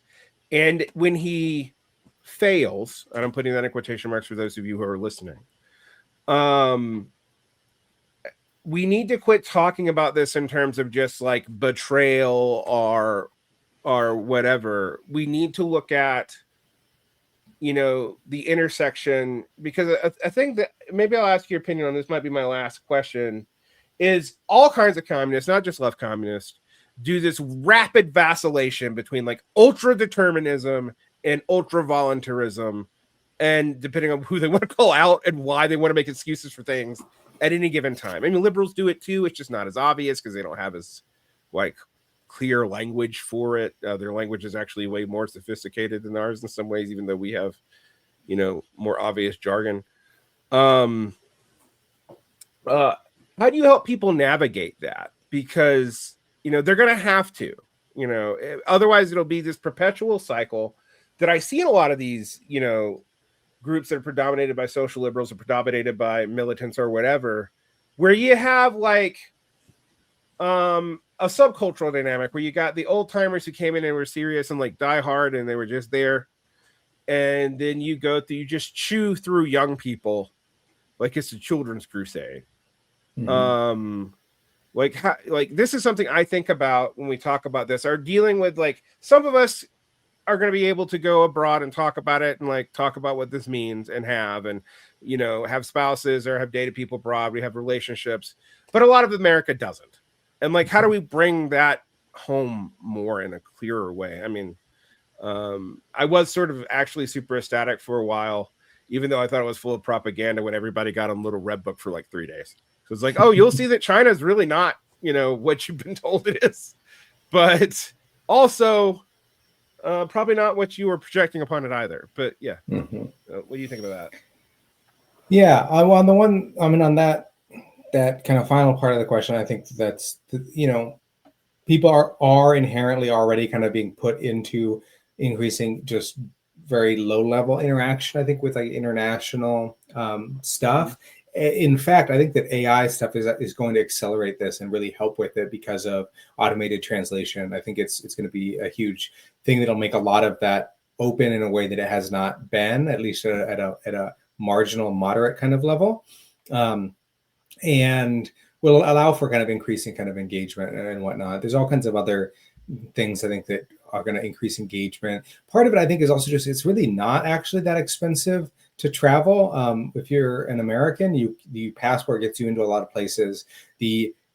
When you stop paying rent in America as well, like, you actually have a lot of money, because that's where most of your money goes, out of your paycheck, So then it's kind of like this weird thing where if you have savings or some sort of source of income, like, it's pretty easy to travel. The original time I went to China, I wasn't working at a university or anything. I had been working in food service, and I saved like a little bit of money. And then I found out that it was going to be cheaper for me to just move, like get a plane ticket to go to China and live in a poorer city in Western China and take a language class at a Chinese university, than it would have been for me to just stay in Seattle and pay rent in Seattle and go to community college in Seattle. Like, it was literally going to be cheaper for me to travel than it was for me not to travel. That's very true in a lot of cases. And it has, being part of this kind of world that is built on these planetary supply chains, that's one consequence of it.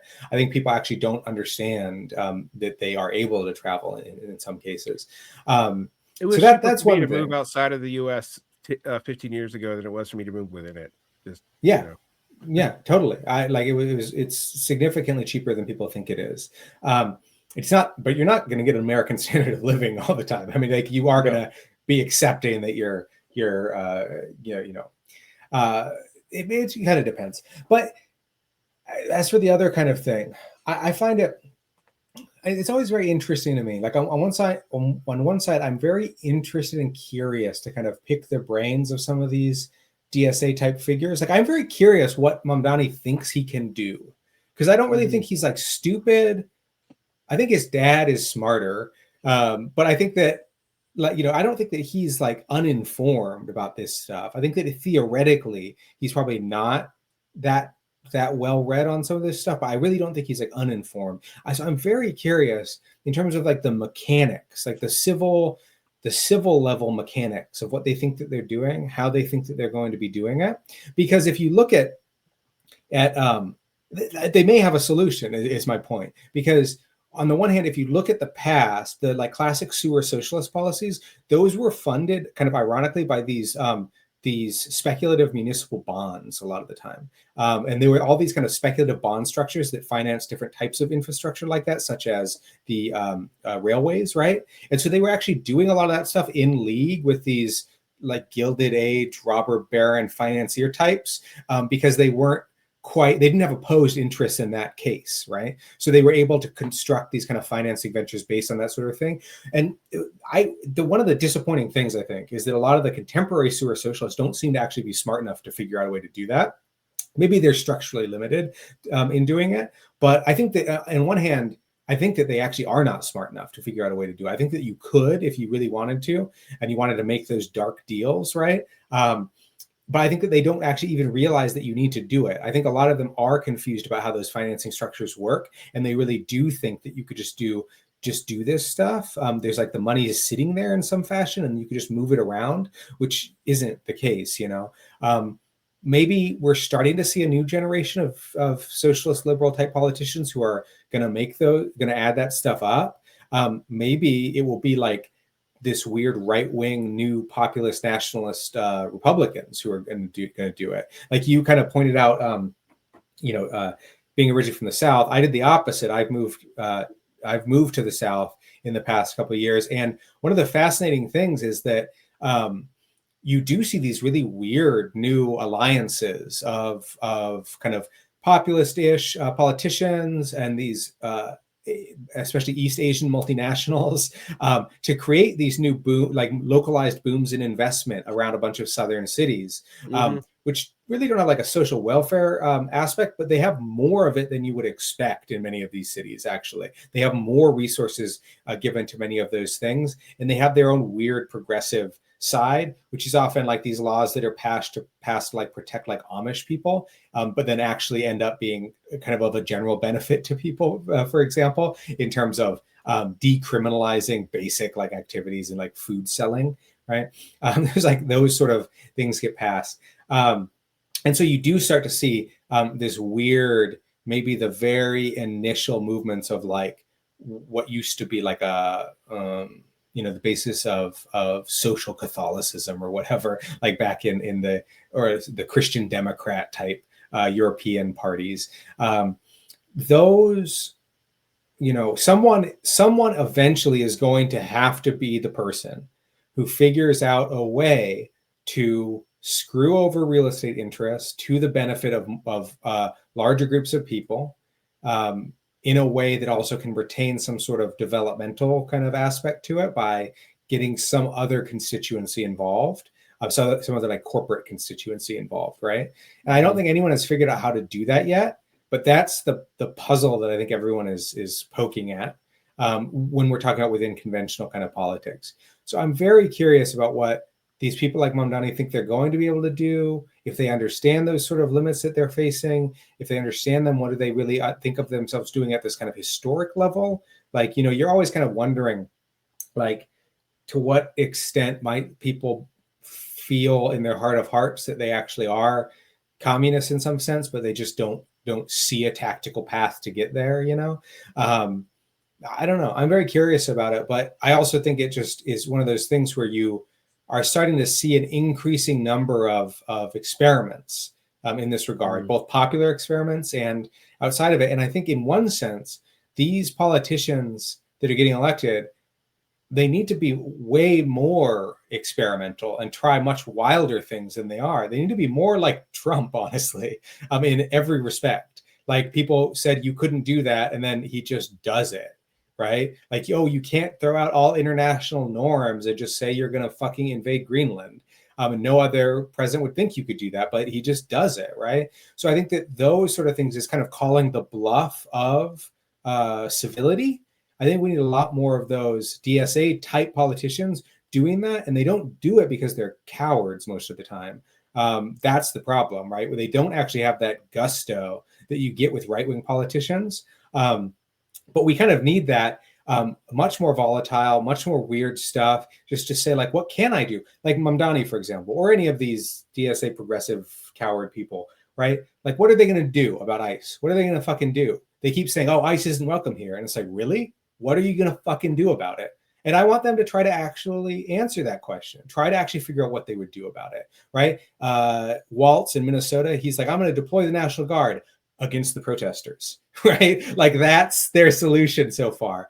But like, what if you had a DSA type person in there who was like really kind of committed? Like, it would be interesting to see what if there's a big ICE intervention in New York? What will Mamdani do about it? What can he do about it? But what will he try? What could you try, right? What these DSA type mayors need to get through their heads, and especially if they go into state government, is that it's absolutely crucial to begin to stoke alternative, to understand that they're going to be, if they do anything good, they will be taken out of power. But also, with that in mind, they also are not, the power really isn't with them, right? You have to build some sort of popular base of power that comes traditionally in every case in the world throughout history, is something kind of like assembly structures and militias, like at your most minimal conditions, right? They have to be some sort of assembly structures, and they have to be able to have some sort of self-defensive capacity, right? I mean, this is the thing that I have actually I said this in 2019, and I haven't backed down, even though I have more relations with the DSA. I said I would take the DSA a lot more seriously if they had a both open and clandestine militia. But, you know, and yeah, they are beginning to take security slightly more seriously, but it's very slight. Like, I'm not going to talk about it on air, obviously, but there are steps being taken, but there's nothing like militia structure. And, you know, I was even listening to like states go, you know, well, you know, ICE has bigger guns. And I was like, no, they don't actually. I know you both have military surplus. Like, I've seen cops with tanks. I don't know what you're talking about. So yeah, I mean, you just have to, like, people, if you're going to say this stuff, like, at least try, you know, like, what are you going to do? And their whole solution is like, well, we're going to sue them. And I was like, what the fuck? Like, really? Do you think that that's going to work? Like, you don't, like, even if best case scenario, you put this murder through the courts, right? Which you can't do already. They've said they won't let you do it. It will not be done unless someone burns down something big in Minneapolis. They won't go to court unless that happens. And then also, even if that happens, even if the thing burns and then they send him to trial, and then of course any reasonable jury would convict, but you know, maybe there's strings pulled, it doesn't go through the grand jury, that sort of thing. You have to keep burning things until that happens. And then what's going to happen? Well, Trump will just pardon him if he's still alive, or President Vance will just fucking pardon the guy. Like, it's clear.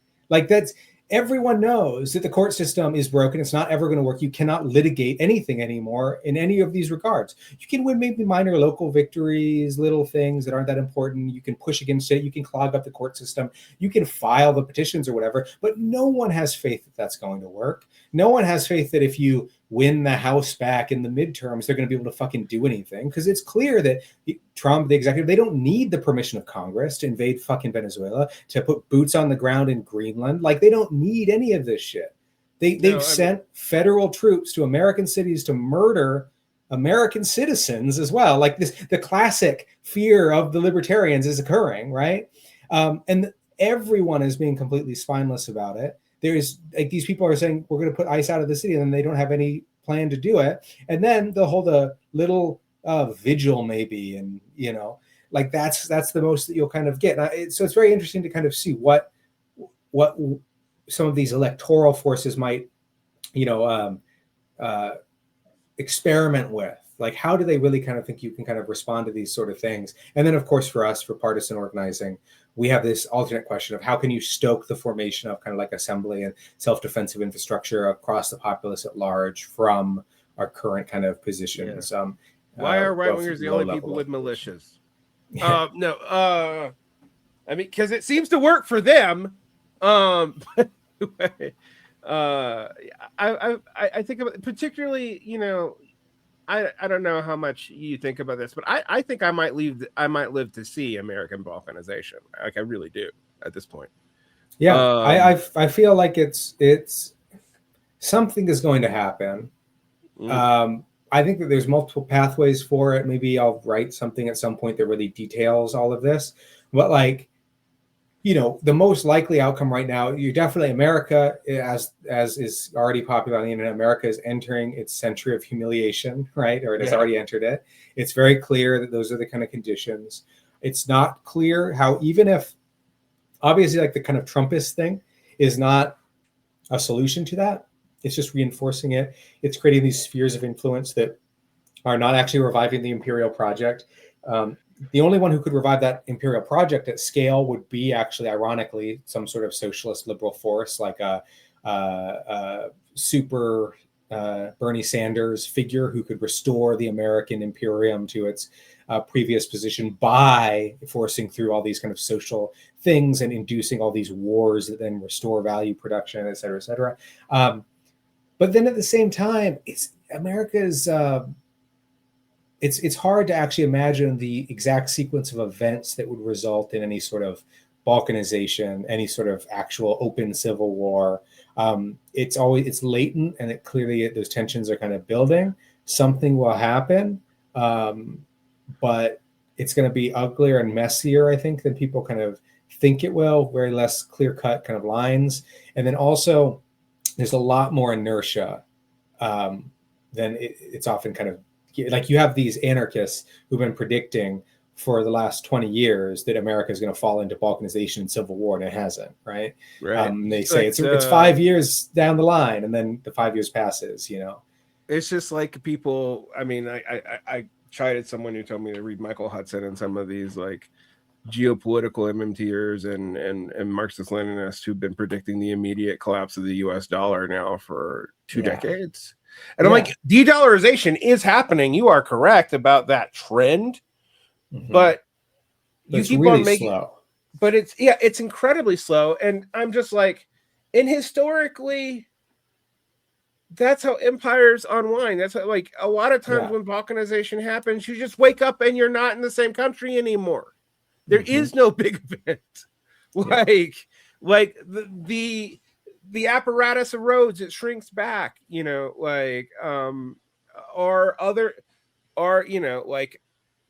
think about how this, like, the Supreme Court's changed court jurisdictions and whatnot. And like these regional courts, because of the legal infrastructure, could lead to local entanglements with foreign investment that just eventually become more or less semi-autonomous states, and the federal government just doesn't even do anything about it or mess with it at all. I mean, I could see that happening pretty easily under either party's administration.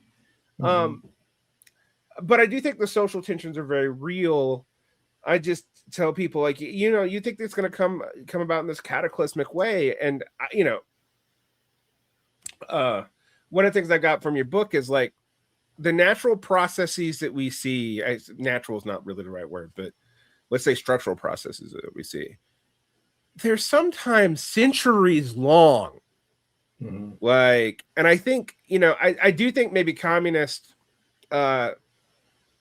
I always think that the communist mind is just as corrupted by World War II as everyone else. It's just corrupted by a different part of it. Like everyone's stuck in the 50s part, and we're stuck in like, well, we predicted socialism or barbarism, and then barbarism happened, and we haven't ever recovered from that. And I sometimes think like, but that leads us to believe that there will be these big events. But the 19th century wasn't like that. The 18th century wasn't like that. Most of the 20th century wasn't like that. It was a very specific cataclysmic time. Those things do happen. They could happen again. Although I do always think about like, but the existential risk with the technology we have now is so great that the odds of it happening are pretty low because the survivability is pretty low. Like that's where I'm at. But I do think we have to look at it, and I do think it's interesting. One of the things that I've been trying to tell people, like I said to someone, like I don't live in New York, so I do somewhat resent when I talk about the DSA, me having to care about every fucking comptroller in New York. But at the same token, if I had lived in New York, as many criticisms as I had of Mamdani, I would have voted for him if I voted at all, and I probably would have, because I would have thought that what he's going to do is better than what we get with a Cuomo figure. But I also it's hard for me to like also tell a lot of these people like, yeah, but you're not going to be able to replicate that all across the country tomorrow because the structures of governance are very different in like Atlanta and like Georgia or Utah or this, and you're not always downstream of Democratic Party apparatuses that you could both be parasitic upon and also oppose. And I think of this when we look at this in the broad terms. I also think about one of the things I think about your book is like we have to start really thinking about this beyond the scope of the United States too. Yeah. Because the one thing I get frustrated with is, everyone talks about internationalism, but what they really mean is posting about states that they don't visit and don't understand. Like are getting mad at people for their particular takes on what multipolarity is, which is just a fucking buzzword anyway. I mean, I've been actually thinking about it. When was this unipolar world that we lived in for like all of 7 years between 1992 and 1999? Like, because it was clearly coming apart by the end of the Clinton administration, much less, George W. Bush's administration. I don't know what you're talking about. Like, it's just weird to me that we see this, and your book makes me think we really have to think about this in a much more global terms because I said the last question was my last question. Maybe this is my last question. How do you get people out of this like terminal methodological nationalism, which often just turns into just national populism that seems to hit these walls because it doesn't understand? Like, for example, there is no way to run the American economy in an autarkic way. There's not a way to do that without like mass starvation. And we're relatively well positioned in terms of resources and geography. Yeah. Other places it's even more absurd. So like, how do you break people out of that? I think your book, as a weird fugue experience, and like I said, I really enjoyed it. I thought it was literary. I learned tons from it. It is not easy to read. And I say this, you're a poetic writer for a theorist, and it's still not easy to read. So, so like, how do we get people looking at these things in a deeper way? I guess that's my last question, because the methodological nationalism really is a problem. Yeah. Well, I think, one of the just most concrete ways, I think, there's the obvious things we've kind of already talked about: encourage people to travel, learn other languages, really read broadly, read deeply into things, recover these basic skills of manually doing things, like actually learning a language, actually learning how to read and engage with the text, those sort of things. Those are all important. But also, let's think about kind of our practical kind of day-to-day experience. One of the thought experiments: And if people want to do this on their own, they can do it, any day, anywhere. On any given day, just look at an object and try to trace out in your mind, like look at your little USB drive, right? And try to trace out in your mind, where do all of these things that go into this come from? How did this get here? And what were all the social links that made that possible, right? So maybe manufactured in China, in some facility. It's transported to me by logistics, like a last mile delivery driver. It's sorted in an American logistics facility. It's packaged according to, et cetera, et cetera. And then it has all these components that come from all these other places. And then just play the game. Say, okay, what is this made out of? Aluminum? If it's aluminum in China, where does China get aluminum? Where is that aluminum smelted? Like, those are sort of generic games. Play this little commodity game, right? And you'll start to see immediately these kind of social kind of links. And then in the practical sense, you will immediately run into this question, actually, even if you do very local organizing. So if you are organizing within any capacity as like a labor organizer, you immediately run into this question, right? Because you are always processing and using like goods that are coming from somewhere else, and those ultimately will have international links in the vast majority of cases, right? Or you are integrated into some sort of state institutional infrastructure where obviously that has a global kind of consequence with American kind of statecraft.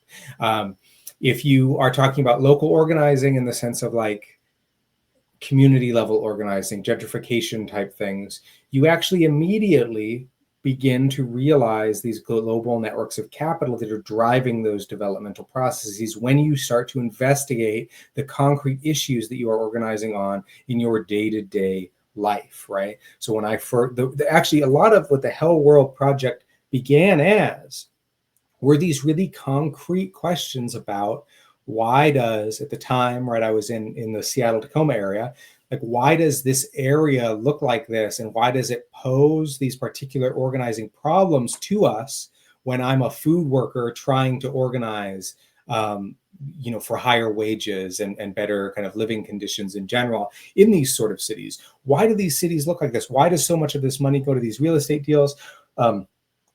What is going on with all this port infrastructure that they're building? Like all of this stuff that's driving up these kind of real estate costs, that's encouraging this bifurcation of the labor market where I'm at the low end of, what is actually going on here? And that actually immediately led me to these global questions, right? Because a lot of that capital, a lot of that port stuff, right, is all Pacific oriented. And then that led me to studying these global supply chains of the Pacific Rim manufacturing complex and understanding these high-level global flows of capital. So these most local possible examples of organizing will become immediately global if you just continue to look into them. Look into any issue, and you will immediately find its global contours, and you'll have to learn about them in order to adequately organize in that space. That's going to be true of almost anything that you do. And the key thing is just keep tracing out those connections, right? Behind the fetish of the commodity as an object, behind the fetish of the nation state as this closed space, behind the fetish of your community as this autonomous thing. Trace out those connections, those social links, and you will, eventually end up at this kind of web of kind of global things. And that will lead you to these high level and very complex and difficult theoretical questions.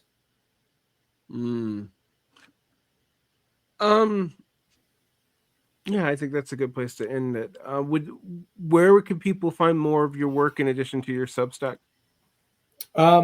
I will regularly kind of write for the field notes section of the Brooklyn Rail. I'll regularly write, I've got that article on Spectre, or I might have, other things in there in the future. For really quick turnaround stuff, especially political organizing oriented stuff, I will have things in Ill Will and Heatwave magazine. I have a forthcoming article in Heatwave in the issue 3 of Heatwave. Heatwave is great for other stuff too. It's kind of getting off the ground. So if you're interested in like communist kind of literature that's of a similar kind of character to what I'm arguing, broader based, more ecumenical, but it's a really, really good project in that regard. It's also like returning to some of these standards of like actual print production, not just like a web magazine, right? But actually having like a print production, distribution networks, things that you can really materially, feel and create networks to distribute and put you in contact with people. So I think that's a great part of their project. And then for the fastest kind of turnover and the best source for like seeing where all the stuff I write is definitely, like you mentioned at the beginning, the Substack, which is called the Planetary Factory. The URL is just philneel.substack. And that has the majority of stuff there is just free posts about little things like about this Reading Hellworld series, a series of soundtrack posts that are about, because a lot of Hellworld chapters talk about like music and cultural trends in some places. So it kind of illustrates that. And then that also, the only things that are really paid on there for the most part are like advanced drafts of future articles that are like kind of not complete, but are the more like refined, bigger things. And so those are all up there in addition to like a full, bibliography of like all the stuff that I've written is kind of listed out on there. So that's the quickest place. And if I post new stuff, if I get like a new article up or something, I'll post it on the Substack and link to it. So that's definitely the fastest place to look. Yeah. All right. Well, people should read Hellworld. Get it from your library or other methods of procurement, or wait into a few months when you can buy it for like $50 as opposed to $200 and something. It is a brick. It is a brick. You can assault people even with the paperback version. But I actually perversely enjoyed it. I will admit, about 600 pages in, my eyes started like glazing over and I had to refocus. But nonetheless, thank you for coming on. I have found your work and Jamie Merchant's work to be some of the most useful stuff out there right now. And I mean, I like Erin Beignb. I've been a fan of his for a while. So I hope that you continue this work and people should support you in doing it. So thank you so much. Yeah, thanks for having me on again. All right.